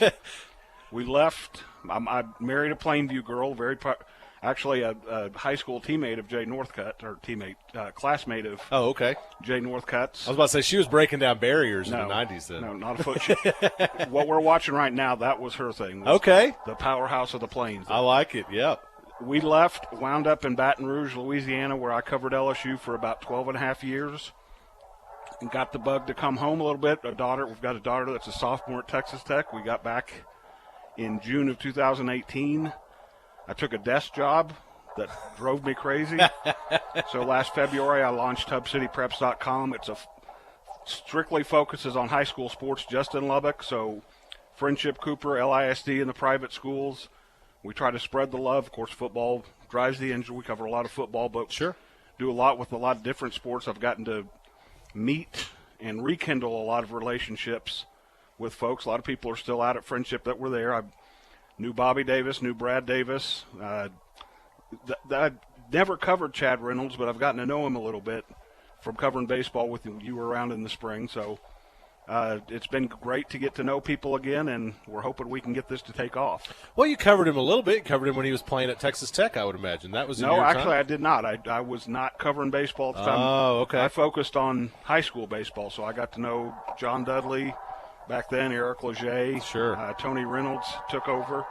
So I got to know a lot of the high school baseball coaches. So I want to go back just a little bit because you mentioned you got to meet Bob Knight, you got to meet Mike Leach, and then you spent 12 and a half years covering Les Miles, basically, or something in that world. 1 year of Nick Saban, and then every game that Les Miles was at LSU. I mean, you had some characters that you got to cover at the college level. I've been very blessed to have gotten to cover very interesting people and a lot of cool events. But I'm back. I really enjoy being back in West Texas, first of all, and back covering high school sports. There's a little bit of purity to this that you lose a little bit at the college level. Kids enjoy it. Yep. Coaches, parents, grandmas, grandpas, it's very fulfilling. I'm glad that we got this going. Fans are passionate, but in a little bit different way, not just for the game on the field, but also for the experiences the kids are having and wanting to see them succeed. It's a pretty neat place to be. But So I asked you on because I want to talk about Hub City Preps and kind of what you're doing. I personally think you do a great job. I know we appreciate your coverage of the kids of Friendship and the different sports that they compete in, but you're doing this all over Lubbock, and including private schools. You mentioned that. So tell us a little bit about what the coverage looks like, and if I'm going to the website, what I'm going to find there. Well, you're going to find, hopefully, a variety of stuff. Like I said, right now, kind of in crunch time for football, there's an awful lot of football there. Mm-hmm. But when we got started in February, it was right at the tail end of basketball regular season. So we jumped into the playoffs. Ever since then, we've tried to cover a little bit of everything. I'm a one-man crew with some Texas Tech students that help me, so it's been a little bit of a challenge because I'm out there also trying to drum up some business in terms of sponsors and advertising. So what I've found doing this is that God doesn't give you more than 24 hours in a day. I've not figured that trick out. Right. So I feel bad because I've not done as much with some of the non-football sports in the fall. I'm going to try to rectify that a little bit as we get into basketball moving forward. But we're going to try to cover all the schools that I mentioned and a little bit of everything with each sport. And so if I'm going to look, there's some great writing, and I don't mind telling you and the folks at home, Randy's a great writer. He's obviously an experienced journalist that does a great job with that part, but also some interviews, some video interviews with kids, talking to some coaches, doing a couple kind of simple podcasts, nothing too crazy and fancy. He's not going to take you 2 hours to listen, but some simple stuff there. And as you go around, and I thought about that earlier, Randy, you got to come back. Great time in Lubbock, great time for sports, high school sports all over Lubbock. But you're getting to rekindle some old relationships and make a lot of new ones with both families and with coaches. Yeah, it's been kind of strange. While I didn't cover Chad, when you go over to Cooper, I did cover Brad Winchie, and I did cover Chip Darden when they played, so which ages me a little bit, but it's fun to watch those guys kind of grow into what they've become. Max Catwinkle was a guy I actually covered. He was a baseball coach at the time at Shallow Water and Post, then became a very successful football coach. Like I said, I didn't know Jay back then, but his brother played on a team at Plainview that I covered in state semifinal game. And then the Friendship folks, there's a lot of people that have been out there for years. Kyle Rogers is a good example. I remember as soon as I heard Kyle's voice again, I was like, hey, that's the same guy that was here 15 years ago. So, yeah, it's been kind of cool to rekindle that and to see now people – I'm a little bit older than the parents of these kids that are out here, most of them, maybe not all of them. I try to keep myself young. But it's fun to watch as they're watching their kids go through this. I do still have an 11-year-old at home who's an academic nerd, so I don't have to worry about getting too wound up in athletics. So I'm kind of living vicariously a little bit through some of the parents that I cover, kind of watching them live and die with their kids. Sure, yeah. Well, and Randy, I think that comes through when you tell the stories of these kids. And, I love the coverage that you give Friendship students because they're out there working their tails off, and you're covering them in a way that people can see what they do and appreciate that hard work and the success they have and the emotion that's a part of high school athletics, which, as you say, is pure. We say this, Choice and I, when we do baseball for Friendship. I mean, you're not going to find a pure form of baseball than high school baseball, and it's a great place to be, and that's true of all the sports that happen at the high school level, from 6A down to 6-man, and in football and all the other things in between. So also great that you're covering those private schools that are doing neat things right now in the Lubbock area. But tell folks where they can find you, Randy, and I know you're very active on Twitter and you post a lot of your stuff on Facebook, but then of course the website's kind of the hub for everything. The website, and I want to touch on something you just said there before I give that out. One of my goals is that these kids they have 4 years of high school sports. Mm-hmm. Most of them aren't going to go on and do – now some of them, sure, they're going to get recruited and go on and play college sports. But a lot of kids, these 4 years are it. One of my goals is that we become that website, that digital presence that covers them, that they can look back on, that moms and dads and grandmas and grandpas. It's a little bit different kind of scrapbook now. You have to print it off the internet instead of clip it out of a newspaper. Right. But there's going to be stuff there for them to do that with. So you can go to hubcitypreps.com. You mentioned Twitter. At Randy Rosetta, pretty simple. I'm not too fancy with that. At Hub City Preps LBK, and then we have a Facebook page as well. And I mentioned it a little ago. I'm looking for sponsorship. You'll see my contact information out there. Please, if you're interested, reach out to me, and we'll see what we can figure out. I appreciate that, Randy, and we want you to be successful, of course. And we do appreciate every media partner that we have out there, big and small, traditional and otherwise, that cover the students of Friendship High School and Friendship ISD. That is something that is telling the story of our students. We appreciate them. We also appreciate, of course, Raymar Communications, our partner. And I know you do some things sometimes talking with folks at Raymar and talking about what's going on in high school sports too, Randy. But thank you so much, and encourage anyone out there to look Randy up, check out the content there, and contact him if you're looking for those things, because he does a great job, and we want to see him succeed as well, telling the stories of the students of Friendship and all over Lubbock. So thank you, Randy. Thank you for coming on. We'll see if we can't get a little bit more defense here. Yeah. No, we're looking forward to it. So this is the Friendship Foundation for Leadership halftime show. That's Randy Rosetta, the founder, managing editor of HubCityPreps.com. Appreciate him, and do want to say we appreciate all of our media partners out there that cover Friendship High School students. We'll be back after a few words from our sponsors. This is Friendship Tiger Football on Double T 97.3.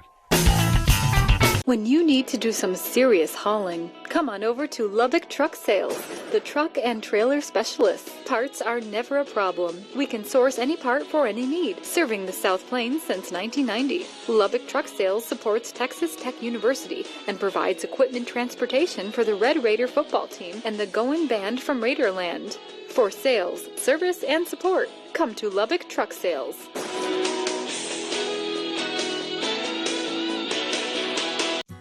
Don't miss the sale of the summer at Gene Messer Toyota.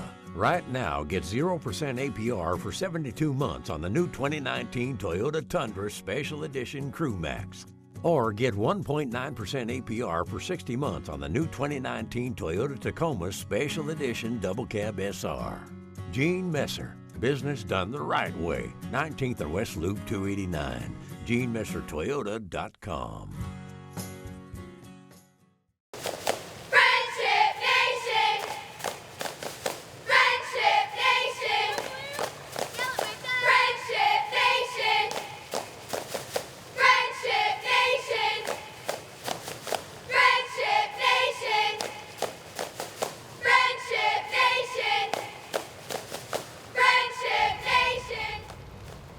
We are the Friendship Varsity Cheerleaders, and you're watching Friendship TV.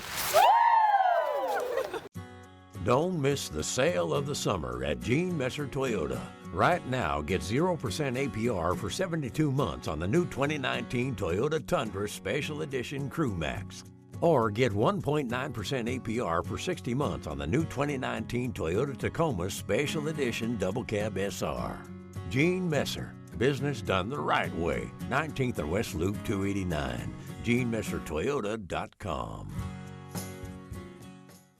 When you need to do some serious hauling, come on over to Lubbock Truck Sales, the truck and trailer specialists. Parts are never a problem. We can source any part for any need, serving the South Plains since 1990. Lubbock Truck Sales supports Texas Tech University and provides equipment transportation for the Red Raider football team and the Going Band from Raiderland. For sales, service, and support, come to Lubbock Truck Sales.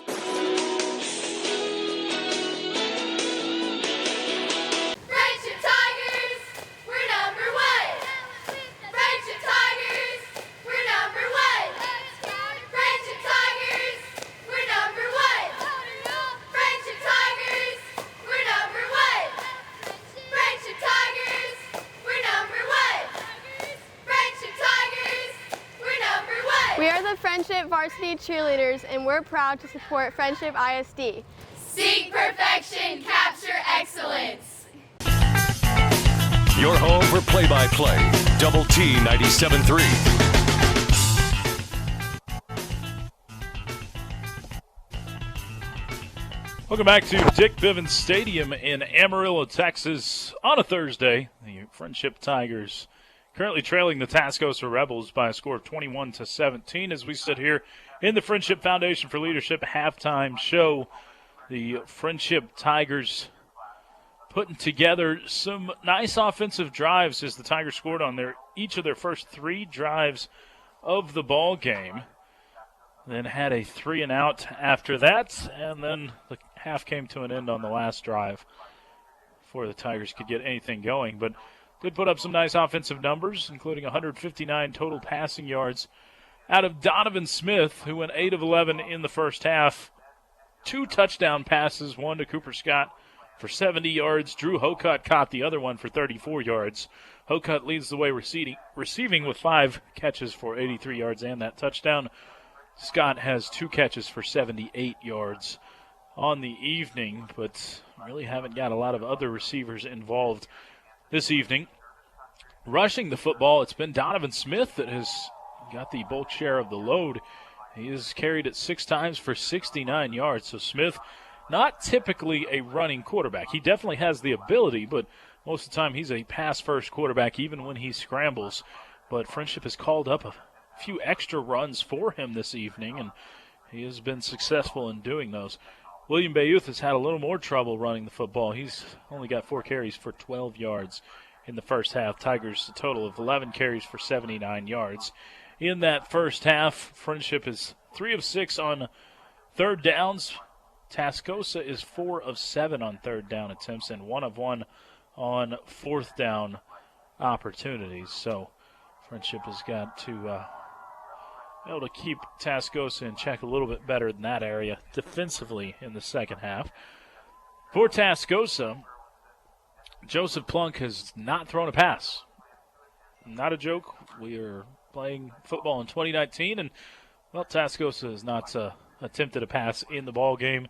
However, they haven't needed to. They've rushed the football extremely successfully to the tune of 7.6 yards per carry. You got to think Coach Mark Roboto is not pleased with that, and we'll try to rectify that in the locker room. But Tascosa, several different rushers, including Joseph Plunk, the quarterback, who's got 18 carries for 160 yards and 3 touchdown scores. He's got all the points this evening for Tascosa. Parker Settle has 10 carries for 58 yards. Chance Jones, 3 for 18. And we've got Darius Sanders, 2 for 25 yards as well. So Tascosa have been extremely successful moving the ball on the ground. Friendship has been successful in the air. And that is your first half stats. So we're here in the Friendship Foundation for Leadership halftime show. Friendship will try to be a little better in that defensive area and stopping the run, but it's a lot easier said than done when going up against a triple option offense like Friendship is facing tonight. Let's take a look at some of the scores that we've got for teams playing. It is it's a Thursday night, so it's limited. Bovina's up on Spring Lake Earth 33-6.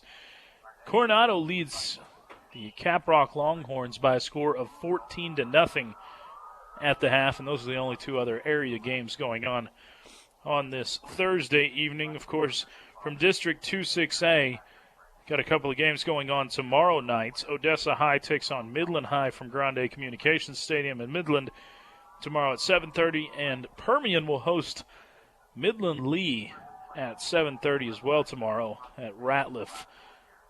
Lee, a pretty heavy favorite, but you never know what happens with that atmosphere at Ratliff. Maybe Permian can take down the Lee Rebels. Friendship is rooting for that because if Friendship is able to get a victory tonight, they'll have to make a comeback in the second half. But if they're able to get a victory tonight and then Permian were to beat Lee, Friendship would gain a share of the District 2-6A title for going into the postseason. But Tigers have to get it done on the field first here this evening, and they trail 21-17. Friendship will get the ball to begin the second half.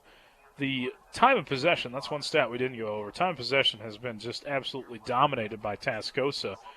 And it's fine. Friendship is scoring quick they're scoring, but last couple of drives were not able to score, and that hurts the whole time of possession argument.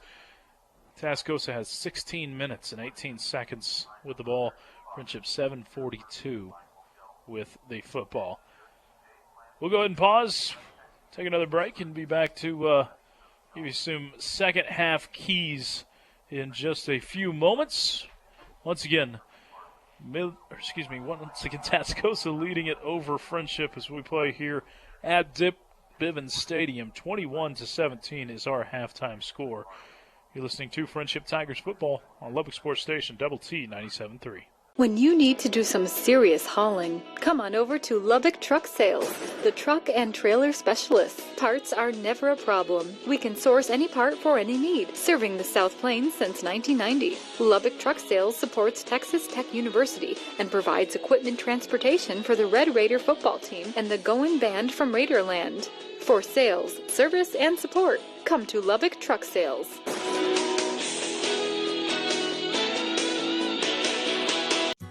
Don't miss the sale of the summer at Gene Messer Toyota.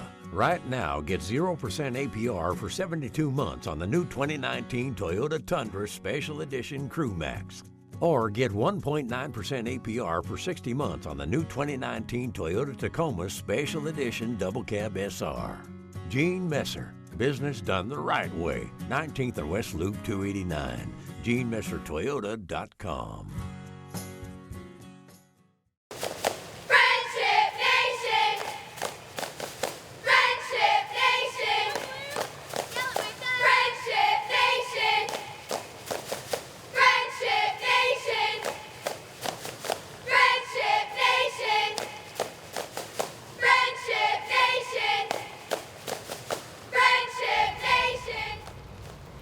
We are the Friendship Varsity Cheerleaders, and you're watching Friendship TV. Don't miss the sale of the summer at Gene Messer Toyota. Right now, get 0% APR for 72 months on the new 2019 Toyota Tundra Special Edition Crew Max. Or get 1.9% APR for 60 months on the new 2019 Toyota Tacoma Special Edition Double Cab SR. Gene Messer, business done the right way. 19th and West Loop 289. GeneMesserToyota.com. When you need to do some serious hauling, come on over to Lubbock Truck Sales, the truck and trailer specialists. Parts are never a problem. We can source any part for any need, serving the South Plains since 1990. Lubbock Truck Sales supports Texas Tech University and provides equipment transportation for the Red Raider football team and the Going Band from Raiderland. For sales, service, and support, come to Lubbock Truck Sales.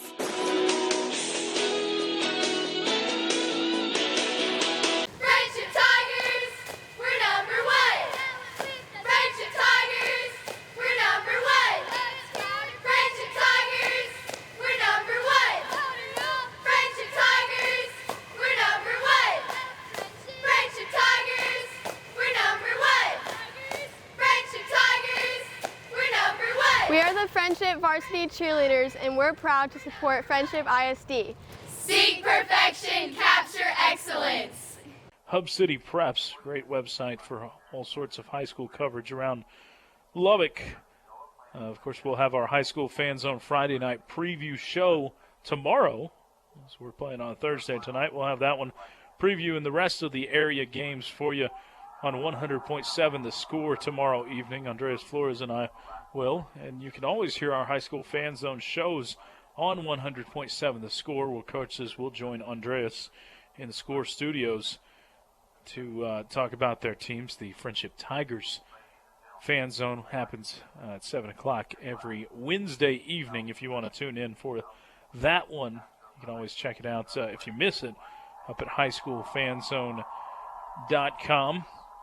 And, of course, all of our games we'll have for you on friendship.tv following the conclusion of these games. The following day, you'll be able to see these games usually by about noon the following day up there with the radio call. You can watch the games in their entirety.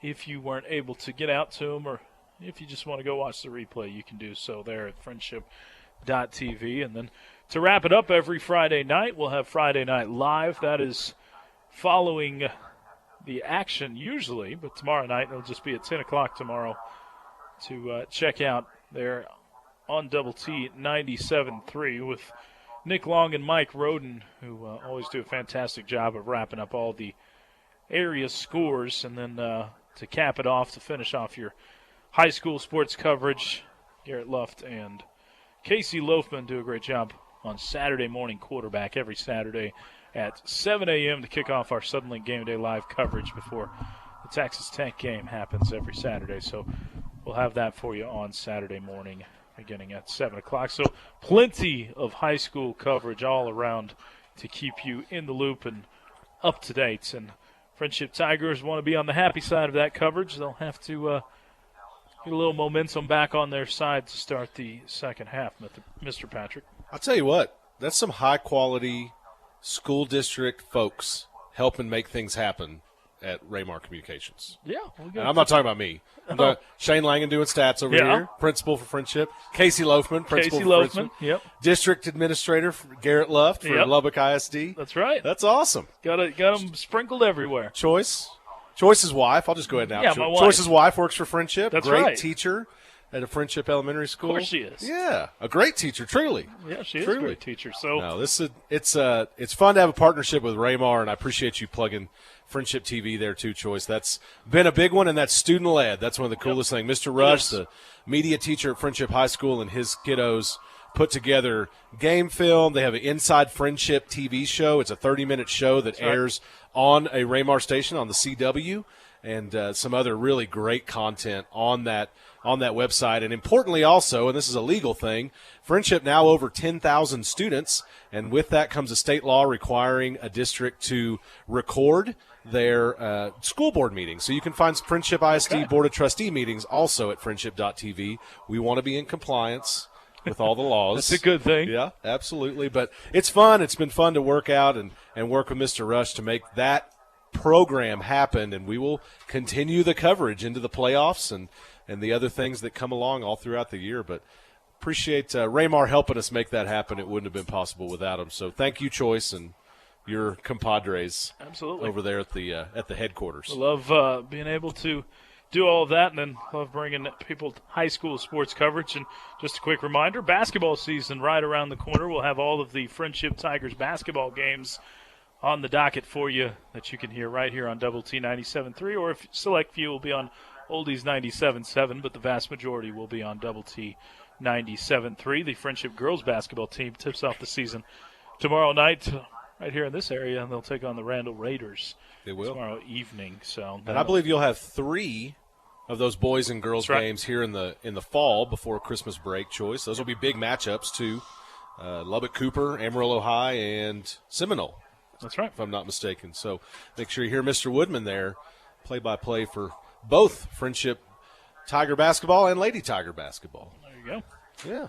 The Friendship Tigers going to have to make a comeback in the second half, trailing 21-17 to the Tascosa Rebels. Friendship will get the ball first. We'll be back with that second half kickoff from Dick Bivens Stadium. You're listening to Friendship Tigers football on Double T 97.3. Don't miss the sale of the summer at Gene Messer Toyota. Right now, get 0% APR for 72 months on the new 2019 Toyota Tundra Special Edition Crew Max. Or get 1.9% APR for 60 months on the new 2019 Toyota Tacoma Special Edition Double Cab SR. Gene Messer. Business done the right way. 19th and West Loop 289. GeneMesserToyota.com. When you need to do some serious hauling, come on over to Lubbock Truck Sales, the truck and trailer specialists. Parts are never a problem. We can source any part for any need, serving the South Plains since 1990. Lubbock Truck Sales supports Texas Tech University and provides equipment transportation for the Red Raider football team and the Goin' Band from Raiderland. For sales, service, and support, come to Lubbock Truck Sales.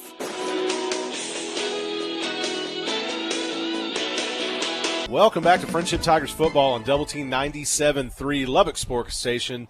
Here coming to you from Dick Bivens Stadium in Amarillo, Texas. It's a cold night out here. I said it earlier in the pregame show. Colder than the well digger's hind end out there. We're certainly glad to be in a booth. Appreciate all those that are out there braving it. The Friendship faithful over there supporting their Tigers. That great Friendship Tiger band out there as well. Tigers trailing 17-21 to the Amarillo Tascosa Rebels here in the regular season finale of District 2-6A. These teams playing for the first spot in the Division II portion going into the playoffs, so really playing for a chance to host their by-district round of the playoffs. Yep. If the Tigers don't come out on top, they'll most likely be headed to El Paso to face a team there from the Socorro District. And so Lots on the line as far as that's concerned because El Paso's a tough and long trip for everyone, the team especially, Choice. But I know you ran through the stats, you talked about things, but what is your key here to the second half? Keith, I think the key to the second half is trying to figure something out on the defensive side and stopping the run and really not allowing them to pick up big chunks of yards once you finally do get them behind the chains. That was something the Friendship struggled a little bit with is once they forced a penalty on themselves and you got a 2nd and long or you finally do get a negative play for a sack or a negative rushing yards, you got to be able to keep them back there. And Friendship struggled a little bit with that, and that was I think that'll make a defensive coordinator pull their hair out. So Friendship can avoid giving up big plays when you've got them behind the chains. That'll really help things out. Offensively speaking, for the most part, Friendship had success going over the top, and I think you need to continue to try to do that until they stop you. You got to throw the football down the field because Tascosa seems susceptible to that. Yeah, I was going to say the very same thing, Choice. I think other teams have been successful going over the top against this Tascosa team. They lost a game earlier this season to Odessa Permian. Not a powerful passing attack, but they did go over the top, and I think the Tigers certainly have the opportunity to do that and test them, stretch that field out. The rushing game's been a little bit of a struggle for the Tigers. That could help spread the field out a little bit as well. Yeah. Tascosa has this one on the tee and lined up. Ty Glass deep in the backfield to return it for the Tigers as we're about to get things underway. Your Gene Messer Toyota kickoff is in the air. He's going to line drive this one out of bounds. It's Drew Hocutt that lets it go out ahead of him somewhere around the 25-yard line, and the flags will come in. Tigers will get the ball at the 40-yard line. So great starting field position as a botched kickoff goes against Tascosa, and that'll allow the Tigers to have a short field to work with, 35-yard line on the high school field, 30-yard line. Man, forget. It's different at each level, so I forget. I thought it was the 35, too. I think college is 35, professional is 40, and then high school is 30. Can we pretend it was a free kick and put it on the 50? That's not splitting the difference. I'm just hopeful. So the ball will be on the near hash for the Tigers on the 30-yard line as Donovan Smith leads the offense out. They'll have twin receivers on the far side. Check that. Trips on the far side. Hocutt, Maiden, and Klein Coker, Cooper Scott on the numbers on the near side alone. Donovan Smith will take it. He's going to get it out to Hocutt in the flats at the numbers. Great blocking by Jordan Maiden pushes his man out of bounds. Drew Hocutt barrels his way across the first down, pushes two defenders before he goes across the 50 and out of bounds. Oh, check that. Just shy of the 50 at the Tigers' 48-yard line. Nice pickup there for Drew Hocutt and a first down for the Tigers. 18 yards for Hocutt, and Friendship will go quick. Trips on the near side, tight bunch. Donovan Smith going to roll it out to the right. He's going to go downfield, and there's three men down there almost picked off as there was two defenders in front of Cooper Scott, and they almost hauled that one in, but it falls incomplete, and it's 2nd down and 10 for Friendship from their own 48. That was where Smith was probably just a little bit too aggressive, throwing into triple coverage and trying to force something downfield. Fortunate as Scott hit the defender in the back that looked like he was going to catch the football, so might have jarred it loose. On the previous play, though, Hocutt goes over 100 yards receiving. Nice. Twins on both sides. Donovan Smith quickly going to try to get it to Jordan Maiden around the numbers at the 45 of the Rebels, but misses that one. And, again, some defenders very close to that ball, and it makes you a little bit nervous. So 3rd down and 10 now for the Tigers, still on their own 48-yard line. Yeah, maybe trying to force it into Maiden a little bit on that one. They've been a little bit off page from each other, Smith and Maiden tonight, who are normally very much in sync. Maiden still does not have, or has one catch, but it's for -2 yards this evening. You'll have Hocutt and Cooper Scott on the near side, Coker on the far side, Maiden behind the line.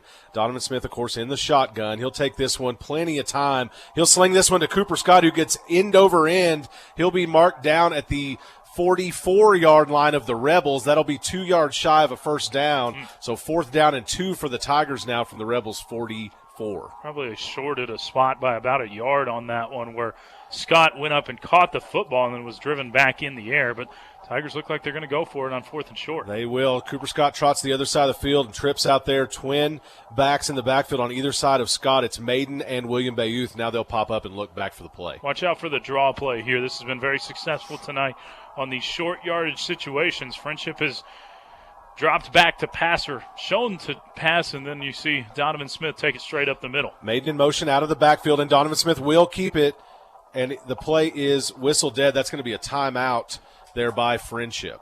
They were going to do the draw, like we talked about, and looks like he might have had a hole open up on the right side of the line to get that first down, but we'll never know because Friendship calls the timeout and wants to talk this over. This may be a situation where they elect a punt, but it's a tricky decision for Coach Northcutt right here because you don't want to give up the short field and give Tascosa a better opportunity to score. At the same time, if you don't score here and let them go up by 2 scores, you don't want to let this game feel like it gets out of reach. Well, a choice in that situation, I think he had it called there. You're looking at the draw. They pop up and look back. Donovan Smith pointed to the middle. I think there might have been a spy on him, so you think that you're going to see a change, and then he tries to take the draw as they move Bayouth forward a little bit, had a little bit different look, and he looked like he might take it anyway. But timeout negates it, and the Tigers come back out. 10:40 left here in the third quarter. Tigers trailing 17-21 to the Rebels. Friendship offense is back out on the field, so we'll see what they elect to do. Here it will be a 4-receiver set. Trips on the near side, lone receiver on the far side. Bayouth kind of in a pistol depth up to Smith's left, and it's still a draw play to Donovan Smith, who battles off the first contact, and he will get the first down. He's going to be down at the 39 or the 40-yard line, so he picks up about 4 yards. He only needed 2, and it'll be a 1st and 10 now from the 40 for the Tigers. Got a little scary for a moment. Smith was hit about the line of scrimmage, but bounced off of it and got the first. Twins in the backfield. Fake handoff to Bayouth. Donovan Smith looking downfield. Now he's going to take it and run. He switches hands and he runs out of bounds just past the 30-yard line. He'll be marked out at the 29. So a pickup of 11 for Smith and another first down there for the Tigers. Nice job to recognize the pressure and run with the ball. We've seen Smith run a little bit this year, but he is being called upon to use his legs a lot more than the norm, and it's working. Twins on both sides. Ball's on the near hash this time. Bayouth to Smith's right. Smith calls for it. He's going to drop back to pass again. Good protection. He's going deep down to Cooper Scott, who goes up over his man. And no, they're going to call it incomplete. Now they're saying it was intercepted.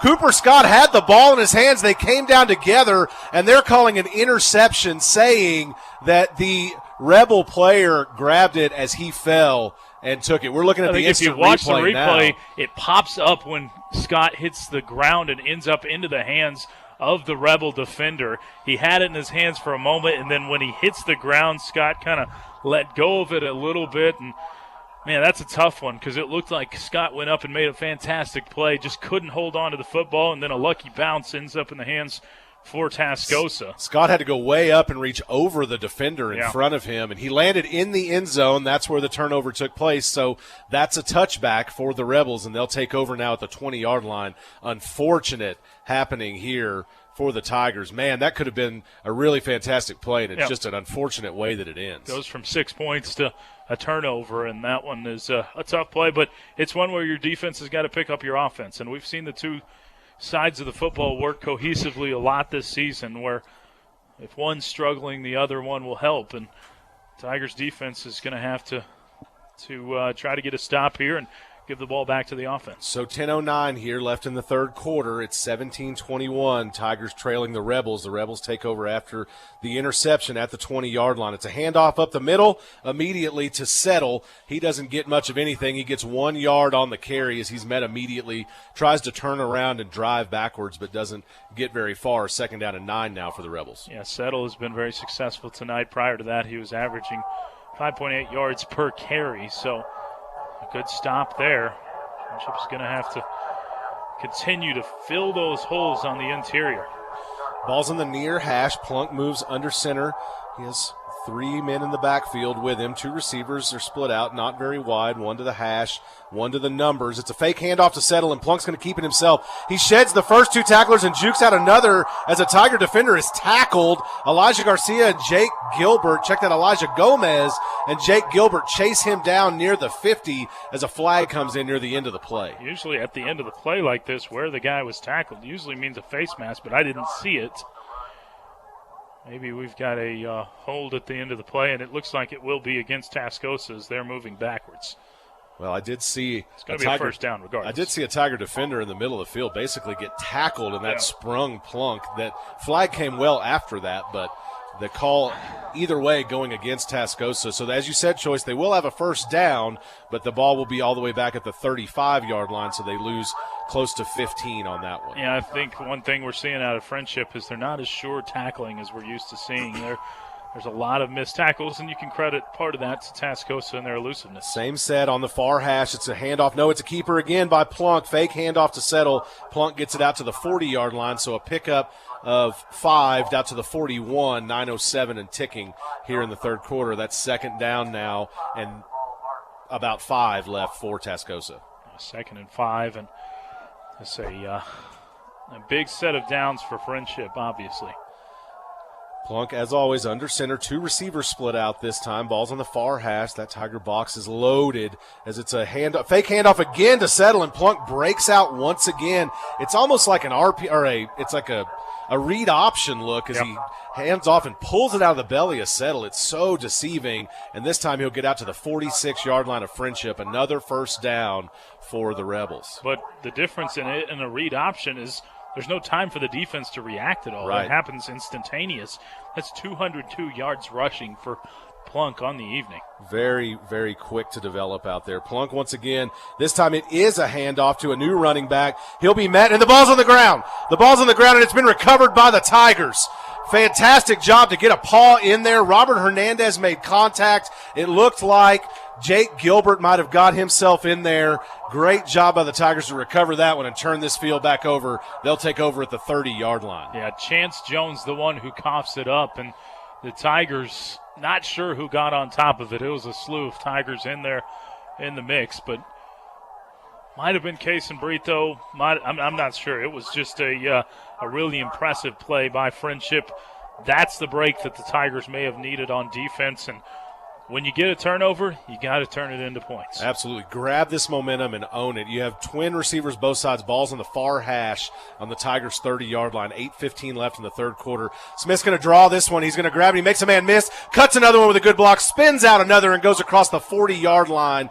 10-yard even pickup for Donovan Smith and a first down on that one run. And I like that Friendship continues to go to the well that's working for him, because if Tascosa is not going to stop it, you're going to keep running this draw up the middle until they're able to stop it. Donovan Smith hasn't run as much as we've seen tonight, but, man, showing some vision out there when he does have the ball in his hands. Trips on the far side, ball's midfield, lone receiver on the near side. This time it is a handoff to William Bayouth. Hard-nosed run, as we love to see from him. He battles his way out to the 43-yard line, a 3-yard pickup. Second down and 7 now incoming.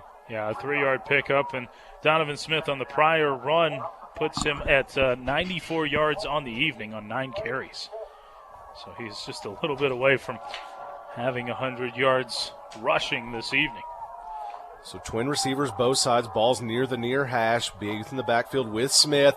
Smith back to pass. It's only a 3-man rush. Smith's going to go to the outside, and this one's going to be picked off at the 40-yard line. He jumped the route, got right in front of the ball, and he's still on his feet. He crosses the 50, and he'll be drugged down by Cooper Scott at the Tigers' 46-yard line.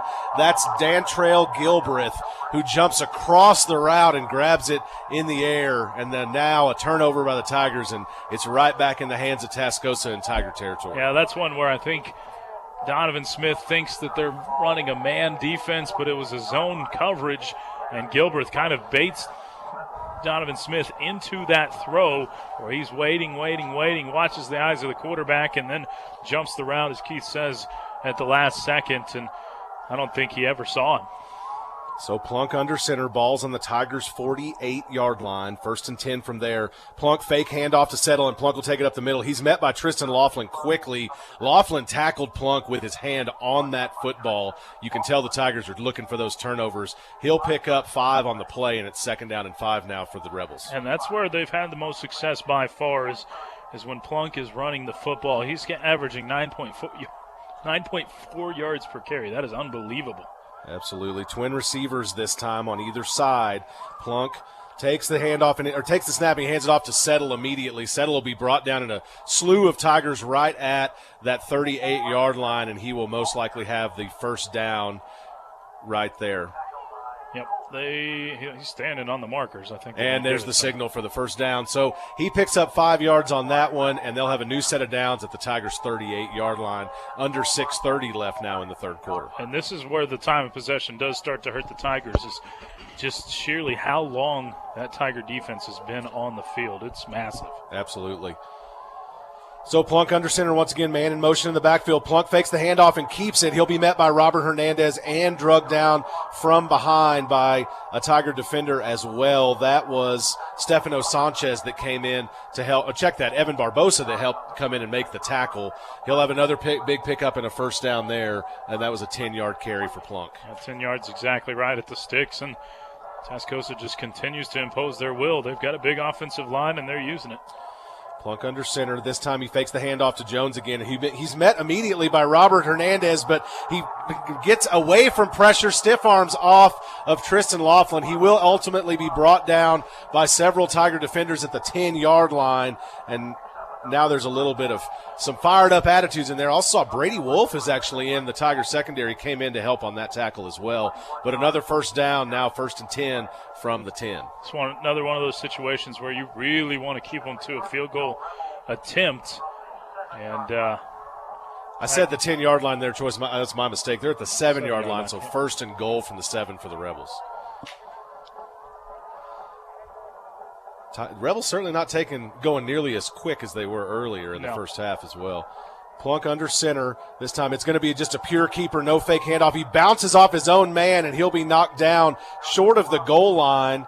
It was I believe that was Stefano Sanchez that came in and made a play there on the check. That it was Clinton Thedford that came in from the free safety position to make the play and save the touchdown. But 2nd down and about a yard now for the Rebels from the 1. And you're seeing a lot of defenders that don't normally get playing time at this point in the game just because of how long they've been on the field.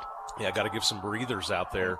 Definitely, I believe that was probably maybe the first action for Thedford this season. So it's a dive up the middle, but the Tigers may have made the stand, waiting for the pile to come open, and it did. The Tigers get the stop on 2nd and goal from the 1. That'll bring up 3rd and goal from the 1 now, under 4:30 left in the third quarter. I believe that was Plunk again that carried it. Just goes straight up the middle, and now they'll go quick. Rebels setting up very quickly, and the Tigers stuffed him.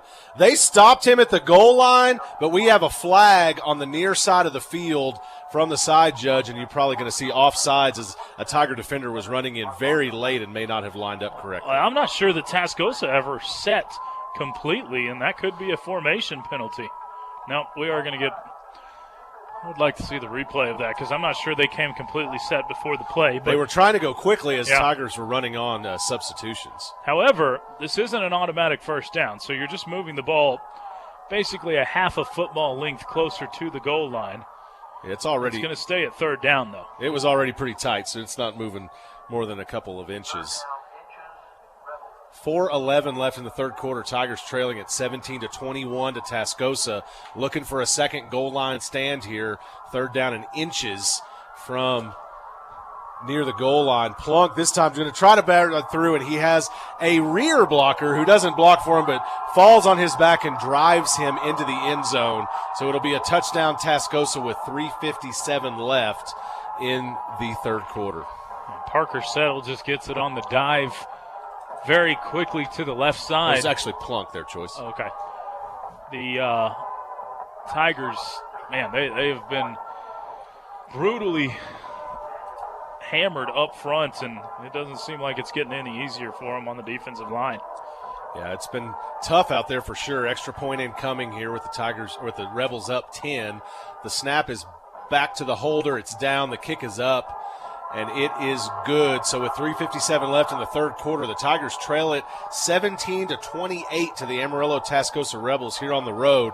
We'll be back after a few words from our sponsors. This is Friendship Tiger Football on Double T 97.3. When you need to do some serious hauling, come on over to Lubbock Truck Sales, the truck and trailer specialists. Parts are never a problem. We can source any part for any need, serving the South Plains since 1990. Lubbock Truck Sales supports Texas Tech University and provides equipment transportation for the Red Raider football team and the Goin' Band from Raiderland. For sales, service, and support, come to Lubbock Truck Sales. When you need to do some serious hauling, come on over to Lubbock Truck Sales, the truck and trailer specialists. Parts are never a problem. We can source any part for any need, serving the South Plains since 1990. Lubbock Truck Sales supports Texas Tech University and provides equipment transportation for the Red Raider football team and the Going Band from Raiderland. For sales, service, and support, come to Lubbock Truck Sales.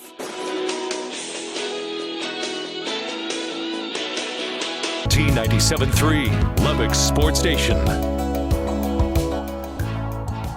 Welcome back to Friendship Tigers Football, Double Team 97.3. I'm Keith Patrick alongside Choice Woodman.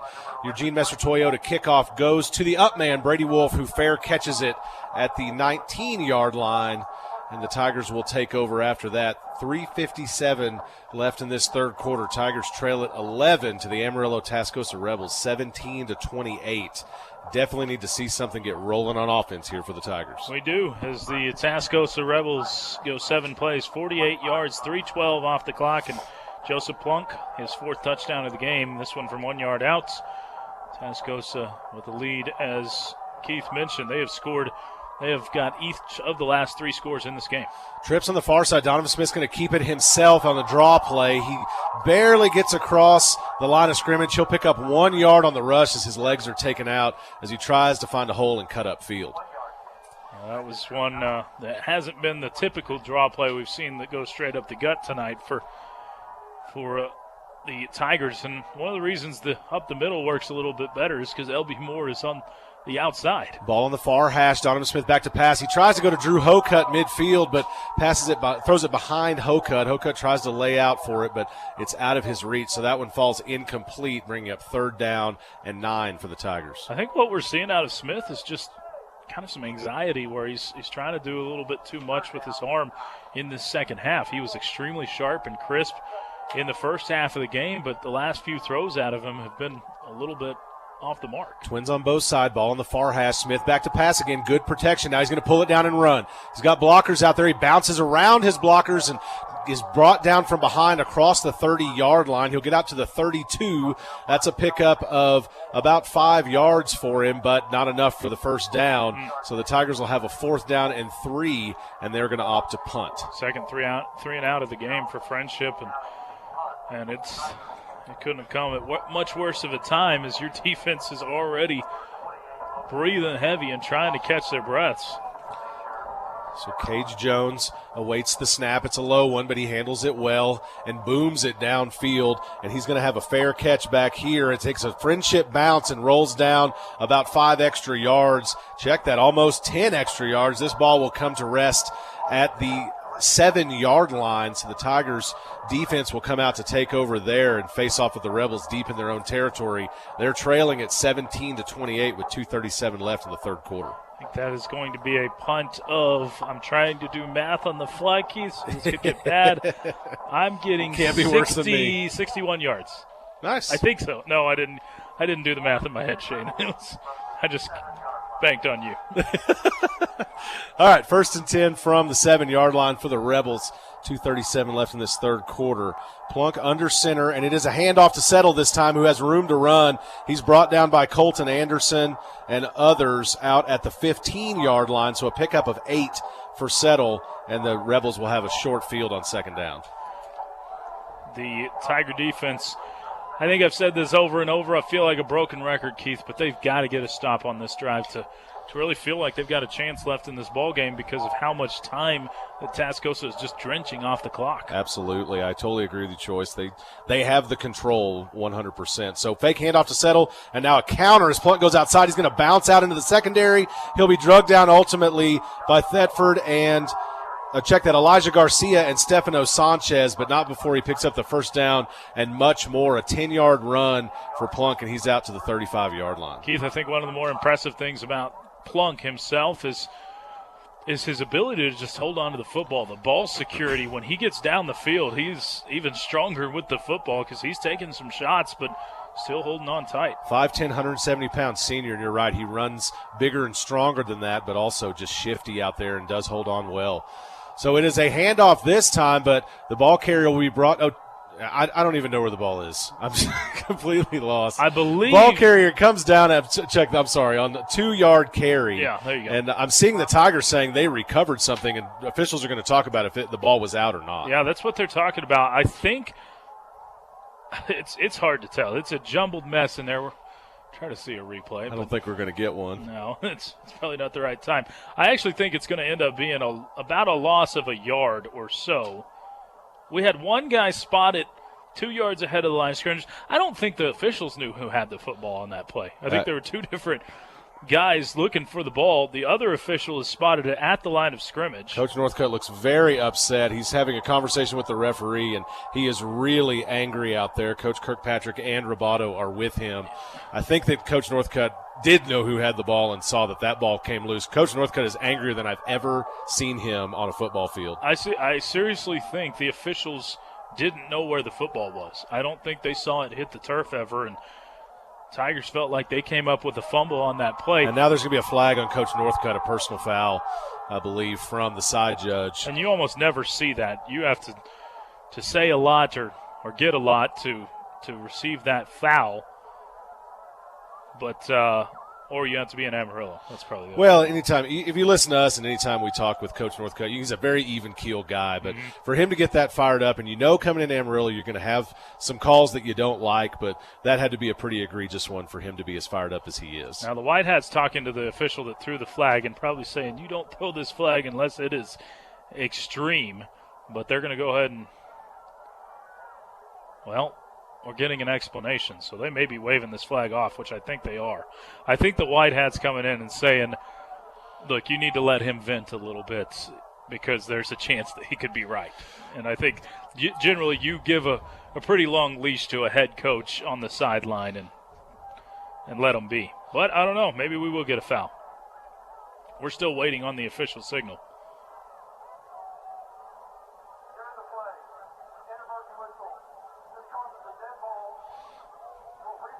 So we get an inadvertent whistle.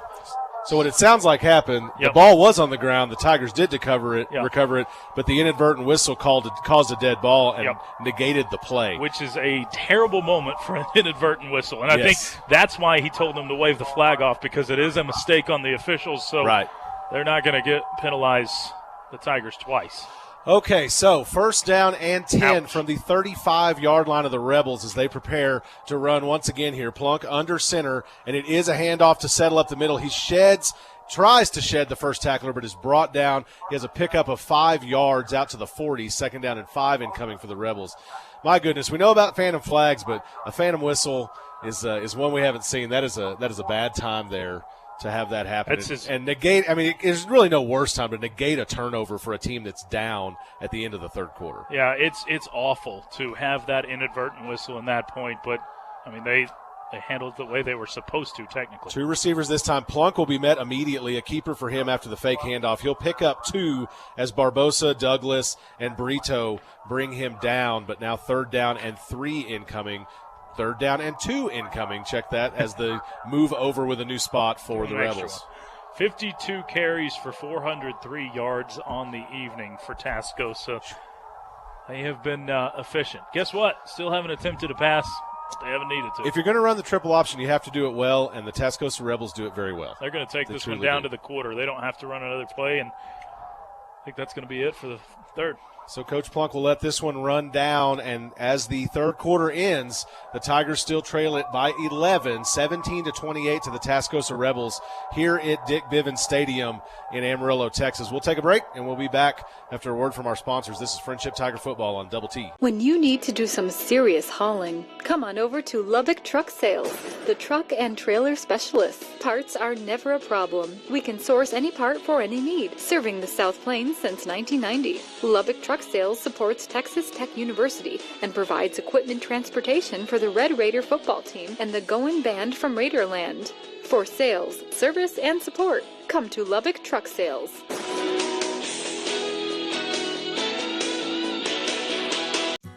Don't miss the sale of the summer at Gene Messer Toyota. Right now, get 0% APR for 72 months on the new 2019 Toyota Tundra Special Edition Crew Max. Or get 1.9% APR for 60 months on the new 2019 Toyota Tacoma Special Edition Double Cab SR. Gene Messer, business done the right way. 19th and West Loop 289. GeneMesserToyota.com. Your home for play-by-play. Double T 97.3. Welcome back to Friendship Tiger Football. Double T 97.3. Third down and 2 for the Rebels. A keeper by Plunk up the middle, the dive play. He'll take that one for 5 yards. So the first down now at the Rebels' 48-yard line. Coach Northcutt rightfully still frustrated and still having conversations with the officials over what has transpired here. It does feel like every year, Choice, we see something that is just unbelievable happen at Dick Bivens Stadium. Man, we joke about the officials in Amarillo, but it's not a joke right now. The ball carriers met in the backfield this time and brought down with gusto by Kaysen Brito. He's pushed off the pile, but there's no flag that comes in. That's supposed to be Plunk. It's supposed to be a personal foul when you pull someone off the pile like that. So Brito was pulled off the pile and thrown backwards. No flag, and Plunk will lose a yard on that one. So second down and 11 now coming up from the Rebels' 47-yard line. Yeah, if you were just joining us, Friendship had a clear recovery on a fumble, but a whistle happened sometime during the play, so they call it an inadvertent whistle and give the ball back to Tascosa. So Plunk under center as he keeps this one himself. Now he pitches it out to the pitchman in the backfield, but he's met with contact by Elijah Garcia and brought down by Barbosa, Tristan Laughlin, and others. So another loss for the Rebels. This is a fired-up Tigers defense right now, maybe feeding off some little head coach fire. They lose two more yards on that one, and it's third down now and 13 for the Rebels. And this is the time right here where you've got to get off the field if you're Friendship's defense. There's still plenty of time left in this game to be able to make a comeback, but got to move quick. Got to move quick and got to get a stop right here on this play. Get the Rebels offense off the field. 10:30 left in this game, and now they line up third and 13 from their own 45-yard line. Handoff to Settle. He's met quickly. Check that. Yes, it is a handoff, and he is met quickly and brought down. I'm seeing a spot of a 4-yard gain. I'm confused with who has the ball. There's so much misdirection. Plunk kept the ball. Yeah. Settle went out into the secondary and was tackled out there because it looked like he had the ball. So a 4-yard pickup for Plunk, and that brings up fourth down and 9 for the Rebels. So they will punt. About 10 minutes down, ticking down left in this ball game. Ty Glass back to receive. Tigers get the stop that they need, and really got to turn this one into points now. So Burleson back to kick as he awaits the snap. It's a good snap, and he does get the ball off. It's a fairly decent punt. It goes back. It bounces around the 20, and it'll go out of bounds at about the 11-yard line. Ty Glass watches it go out there, and that is where the Tigers will take over with 9:39 left in this ball game. Down 11, 17-28 to these Tascosa Rebels. Friendship was successful on their first 3 drives of the ball game, but they've had 4 drives since then that have come up empty. So Tigers need to rekindle that flame, whatever it was in the first half, and find a way to get some scores.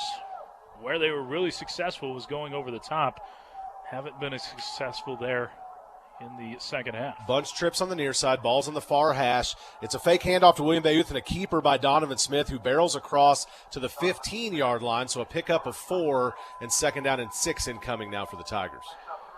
Pickup of 4, and if the Tigers can continue to get them to bite on the inside, that may open up things on the outside a little bit more. Huge cushion being given over here on the near side to Klein Coker as the Rebels are looking for the Tigers to pass. He looks to Drew Hocutt in the flat, but now he'll look downfield. Donovan Smith tries to turn the ball out to his left, but he is brought down in the backfield. He'll be marked down at the 7-yard line, so that's a loss of 4 on the play, and it'll be third down now and 14 for the Tigers. I believe that was Mitchell Murray, the interior defensive lineman that got to Smith, and sack at the wrong time. The way this game is going, you almost consider this even 4-down territory. It'd be a suicide gamble, but you might have to do it. So third down and 14 for the Tigers from their own 7-yard line. Donovan Smith stands on the goal line, drops back into the end zone. He'll go downfield down the right side. He's got Maiden behind his man. Maiden makes the catch and they do call it a catch. He hauled it in at the 31-yard line, so a pickup of 24 yards by Jordan Maiden from Donovan Smith. Tigers moving quickly to the line. Really nice play, pitch and catch, perfectly executed. Maiden goes up and gets it. Smith calls for it. Fake handoff to Bayouth. And now go to Drew Hocutt across the middle. Hocutt swims one guy past him, and he's going to shake off another. He's finally brought down at the 47-yard line of Tascosa. Nice job by Drew Hocutt for a 23 to 24-yard pickup. And the Tigers now looking back and slowing it down a little bit. 8 minutes left in this game. Tigers are driving. This is a crucial drive to get some points on, really get a touchdown on to feel good about where you're at. Twins on both sides. It's Coker and Hocutt on the near side, Maiden and Cooper Scott on the far side. Donovan Smith calls for it. Fake handoff. He gets it out to Maiden in the flat. Maiden makes a man miss, and he'll be drug out of bounds, but not before he gets the first down. They say the clock continues to run, and it is a first down for the Tigers. 7:46 left in the game. Tigers trail it 11, but you do have an injured Rebel down in the backfield. So that'll slow things down a little bit with the injury timeout, but Friendship finally starting to get that offense flowing and moving a little bit more. We haven't seen it move like this since the first half, so some confidence that is building, if nothing else. But you want to see Friendship finish this drive and be able to punch it in. Scary moment there on that pass to Jordan Maiden on this short pass here as Donovan Smith went out to the flat. He had a defender jumping up and coming across the route. He's able to sneak it over him and past his hand, but one of those situations where if you jump that route and make a circus catch, it's a really bad situation for the Tigers. But it worked out. It is going to be first down and 10 from the Tigers' 37-yard line as they help the injured Rebel off the field. He appears to be all right, and everyone will start to take their places here for this Tiger offense with 7:46 left. Friendship on the offensive line has done a pretty good job of keeping the D1 guy, L.B. Moore, in check and not letting him get to Donovan Smith in the backfield. So they have double-teamed him at times and set a running back in there to check him. So Friendship, for the most part, has protected Donovan Smith really well. Scott alone on the far side, balls in the far hash. Hocutt and Coker on the near side. Maiden and Bayouth in the backfield. I would expect you see, it's William Bayouth that goes in motion out of the backfield this time into the flat. Donovan Smith under pressure, and he's going to be sacked. He's going to be sacked back at the 46-yard line of the Tigers. So big loss there of 9 yards on a sack on Donovan Smith. He thought he could get away from the pressure, but just did not have the time to do it. So the clock ticking down under 7:20, and now second down and long for the Tigers. I'll take that one, Keith. My bad. I've talked about the protection, and who was it sacking him but L.B. Moore. Some people shaking their heads at home. That was all me. I was just trying to praise the offensive line, but still plenty of opportunity. No reason to get in a tiff yet. Same formation here, second down and long for the Tigers. Smith looks downfield. He goes to Drew Hocutt across the middle, who makes a man miss, sheds another one, and he'll finally be brought down near the 20-yard line. First down by Drew Hocutt. Great pass and catch there of over 20 yards to him. Just under 7 minutes, and now it's first and 10. Tigers going quickly.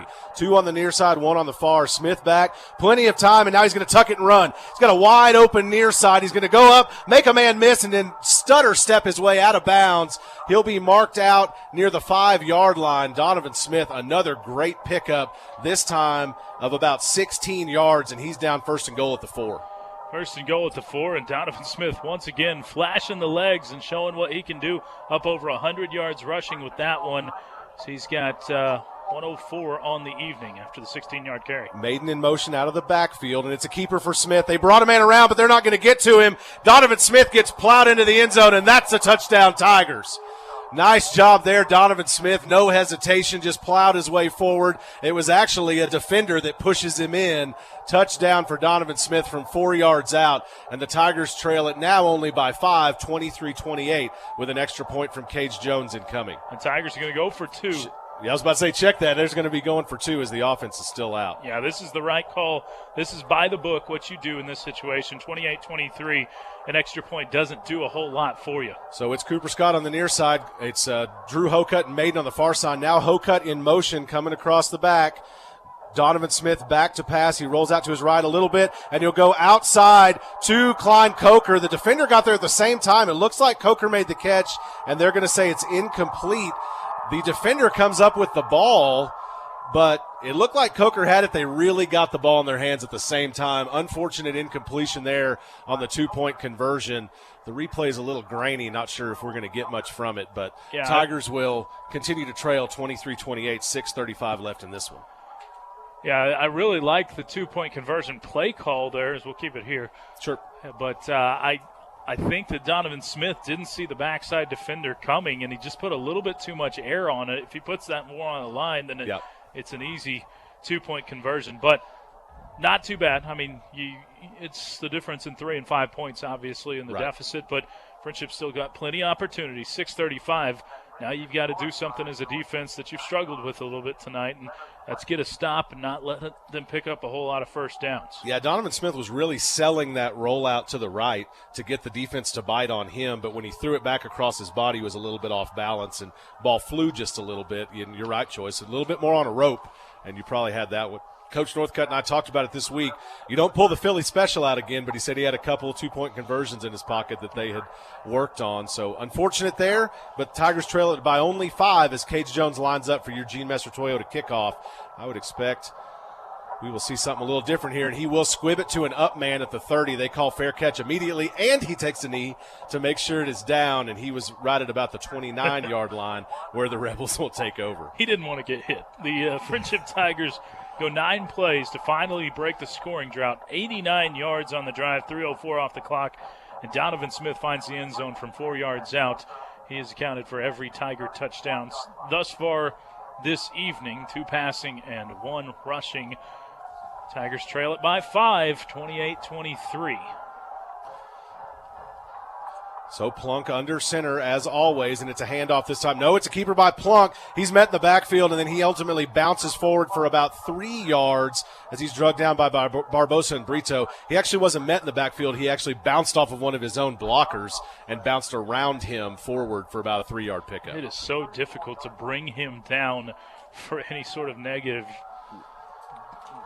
play because he is so shifty and bouncy, I guess is the way you'd put it. He's always bouncing off of somebody, whether it's his own player or the defender. No receivers in this set.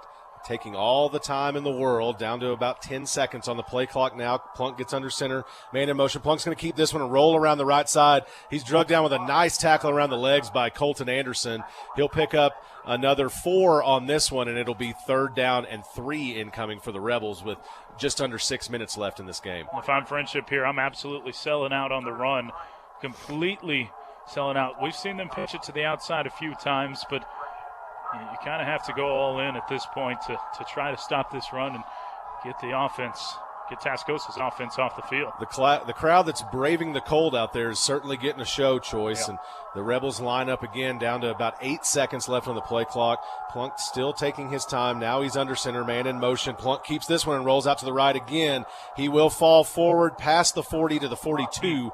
That is the 3 yards plus 1 that he needed. So a 4-yard carry for Plunk and a 1st down for the Rebels. Got to get a stop here if you're the Tigers. This Rebel offense could certainly run the rest of this clock out if they so choose. Yeah, another 2.5 minutes or so that'll come off the clock on this drive if they continue to run it. And there's, well, with 0 pass attempts, no reason to think that they're not going to run it every single play. You knock on wood right now. There's 2 receivers out there, and you've already done this to us once tonight, Choice, so help me out here. Knock on this for Micah, but I almost want them to throw it at this point. Exactly. Stop the clock. So let's let it happen. Throw the pick. I'm good with it.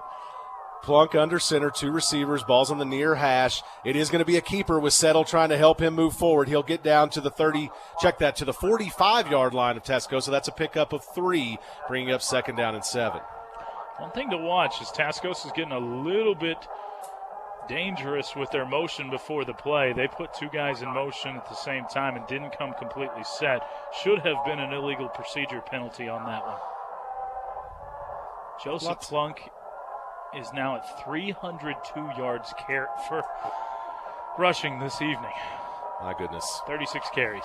That is a lot of work for one back. That is a lot of work for anybody. No doubt about it. That pushes him over 1,800 for the season. 3:56 left as Plunk hands it off to Settle. Settle barrels across the 50. He's brought down by Brady Wolf at the 49-yard line of Friendship, depending on the side steps of the line judge.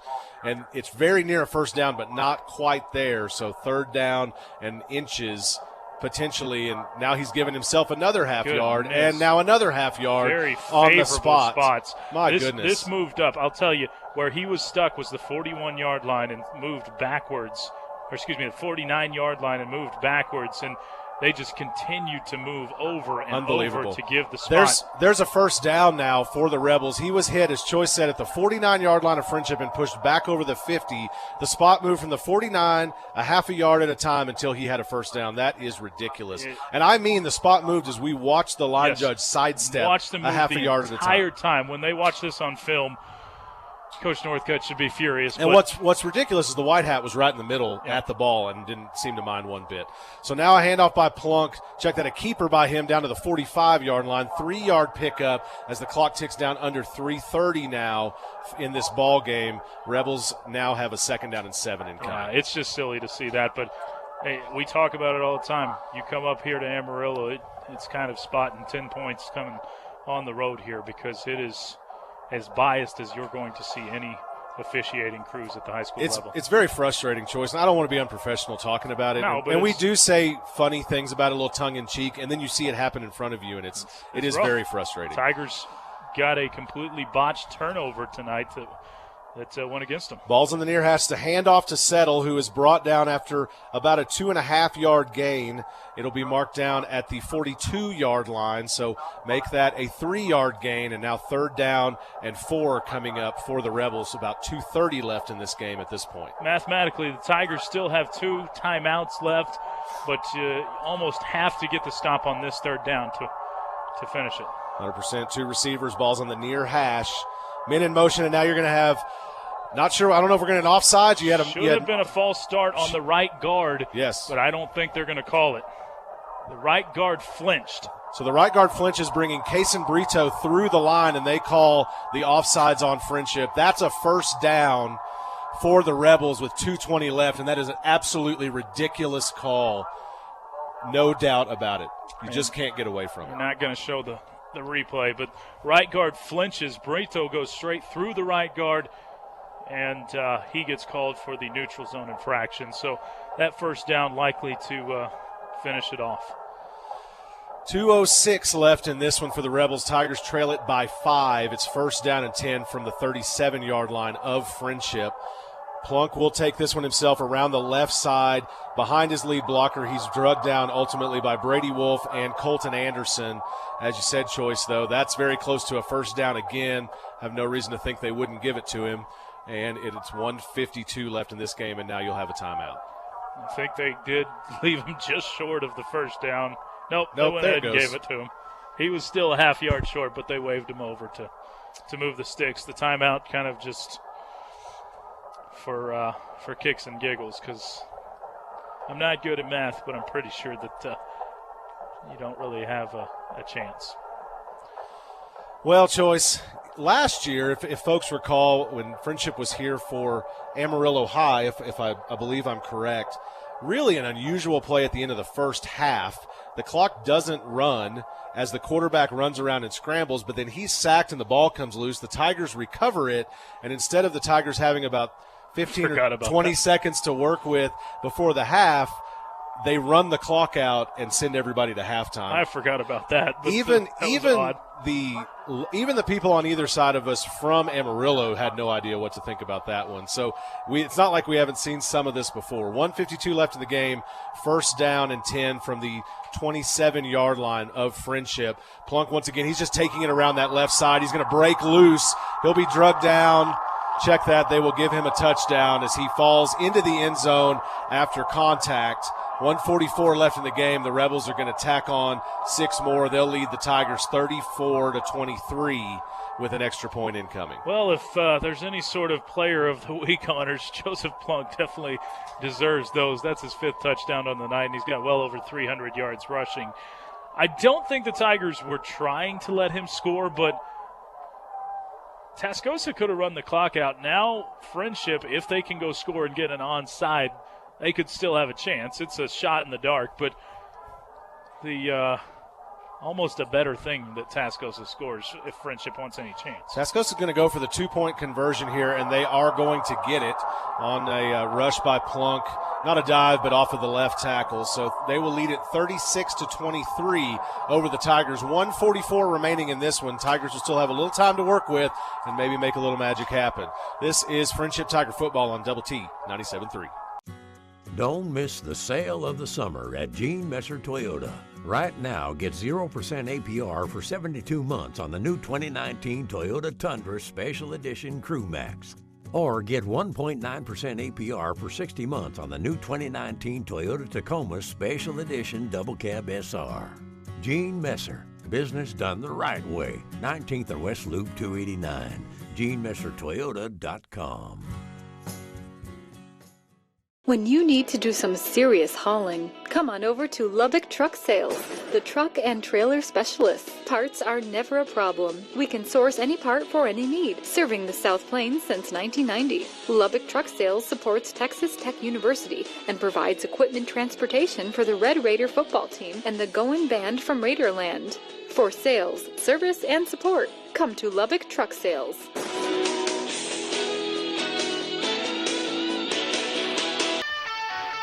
Double T 97.3, Lubbock Sports Station. Welcome back to Friendship Tigers Football on Double T 97.3. Keith Patrick alongside Choice Woodman. Your Gene Messer Toyota kickoff is in the air. Line drive kick to Ty Glass from the Rebels. Glass takes it back at the 10-yard line as head of steam, and he will be brought down at the 31 to 32-yard line. Tigers can take over there with 1:38 left in this game. They trail it by 13, 23 to 36 to the Tascosa Rebels here in this District 2-6A regular season finale. Tascosa goes 69 yards, 4:51 off the clock, and a 27-yard rushing touchdown by Joseph Plunk puts the Rebels on top by that score of 36-23. Friendship still has a chance, but it will take some serious magic, some miracle work at this point. Got to score almost immediately, and then you'd have to get an onside kick and then score again. So Tascosa lucking out. They just had 12 on the field, and they had a young man running off in a hurry. Twin receivers both sides, balls on the near hash. Smith back to pass, feels a little pressure, jumps up in the pocket. He's going to jump pass it down the field to Cooper Scott, but it's going to be well out of bounds. He really felt the pressure and tried to sling it downfield, and it ended up going incomplete. Yeah, that one was a pretty impressive jump pass. We've talked about the arm strength of Donovan Smith all year. He tossed that one a good 35 yards down the field, completely off balanced, but did stop the clock though. 1:32 left in the game. Tigers trail at 16. Check that, 13. Balls on the near hash. Twin receivers both sides. It's Klein Coker and Drew Hocutt on the near side. Check that, Cooper Scott. Donovan Smith's going to keep. He's got room to run. He's taking it down the hash mark, and he's across close to midfield. He'll be marked down at the 50-yard line, probably the best spot the Tigers have gotten all day. Nice run there by Donovan Smith. Clock is ticking, 1:20 left. Tigers are moving quickly. Twins on both sides, balls midfield. Donovan Smith looking downfield, waiting for it. Now he's going to sling it out deep, but it's going to be well deep of Klein Coker, who was in double coverage anyway. 2nd down and 10 incoming. Yeah, that would have taken a perfect throw to drop that in. Coker did get behind his defender, but then the safety was closing in fast on him. Not a bad miss. If you're going to miss there and that one, you want to miss long, but right. Still does leave some time. 1:12 left to play, but Friendship is going to have to hit on one of those deep ones over the middle. Scott and Hocutt on the near side, Maiden and Coker on the far side. Now the Tigers will look back, and we're going to have a timeout here with 1:12 left in this game. Tascosa takes the timeout, just their first of the second half, so we'll see.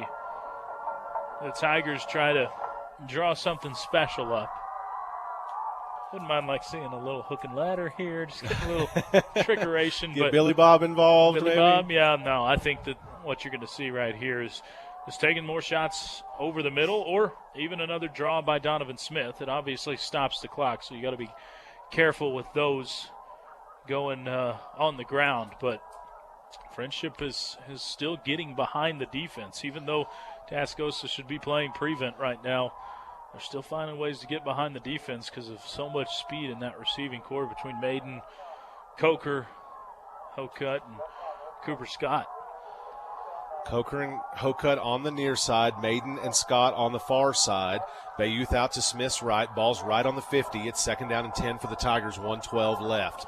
Donovan Smith takes this one, rolls the pocket out to the right. Now he looks back to his left. Now he faces pressure and goes all the way back around to the left, sets and throws downfield, but this one will be out of bounds. I think he was just throwing that one out of away choice, and that brings up 3rd down and 10. Yeah, 3rd and 10.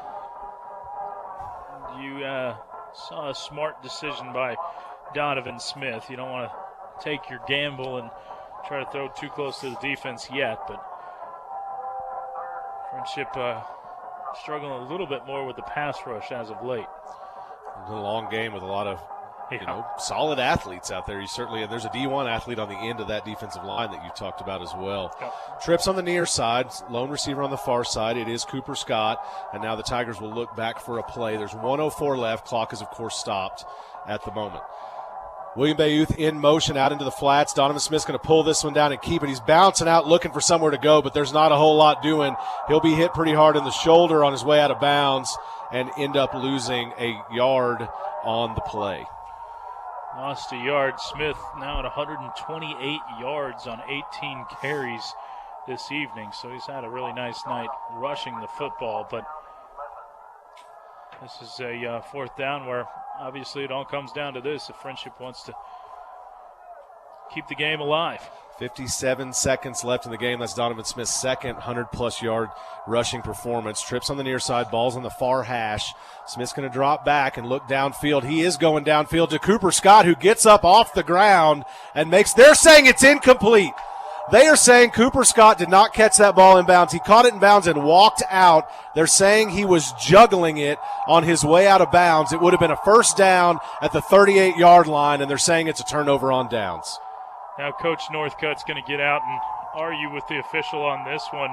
We can't obviously see it from over here as far as we are. It looks like as clean of a catch as you can get, and the video replay is too grainy for us to be able to tell, but looks like he caught it and just drug the feet out of bounds. Never looked like a juggle, what a juggle normally looks like, but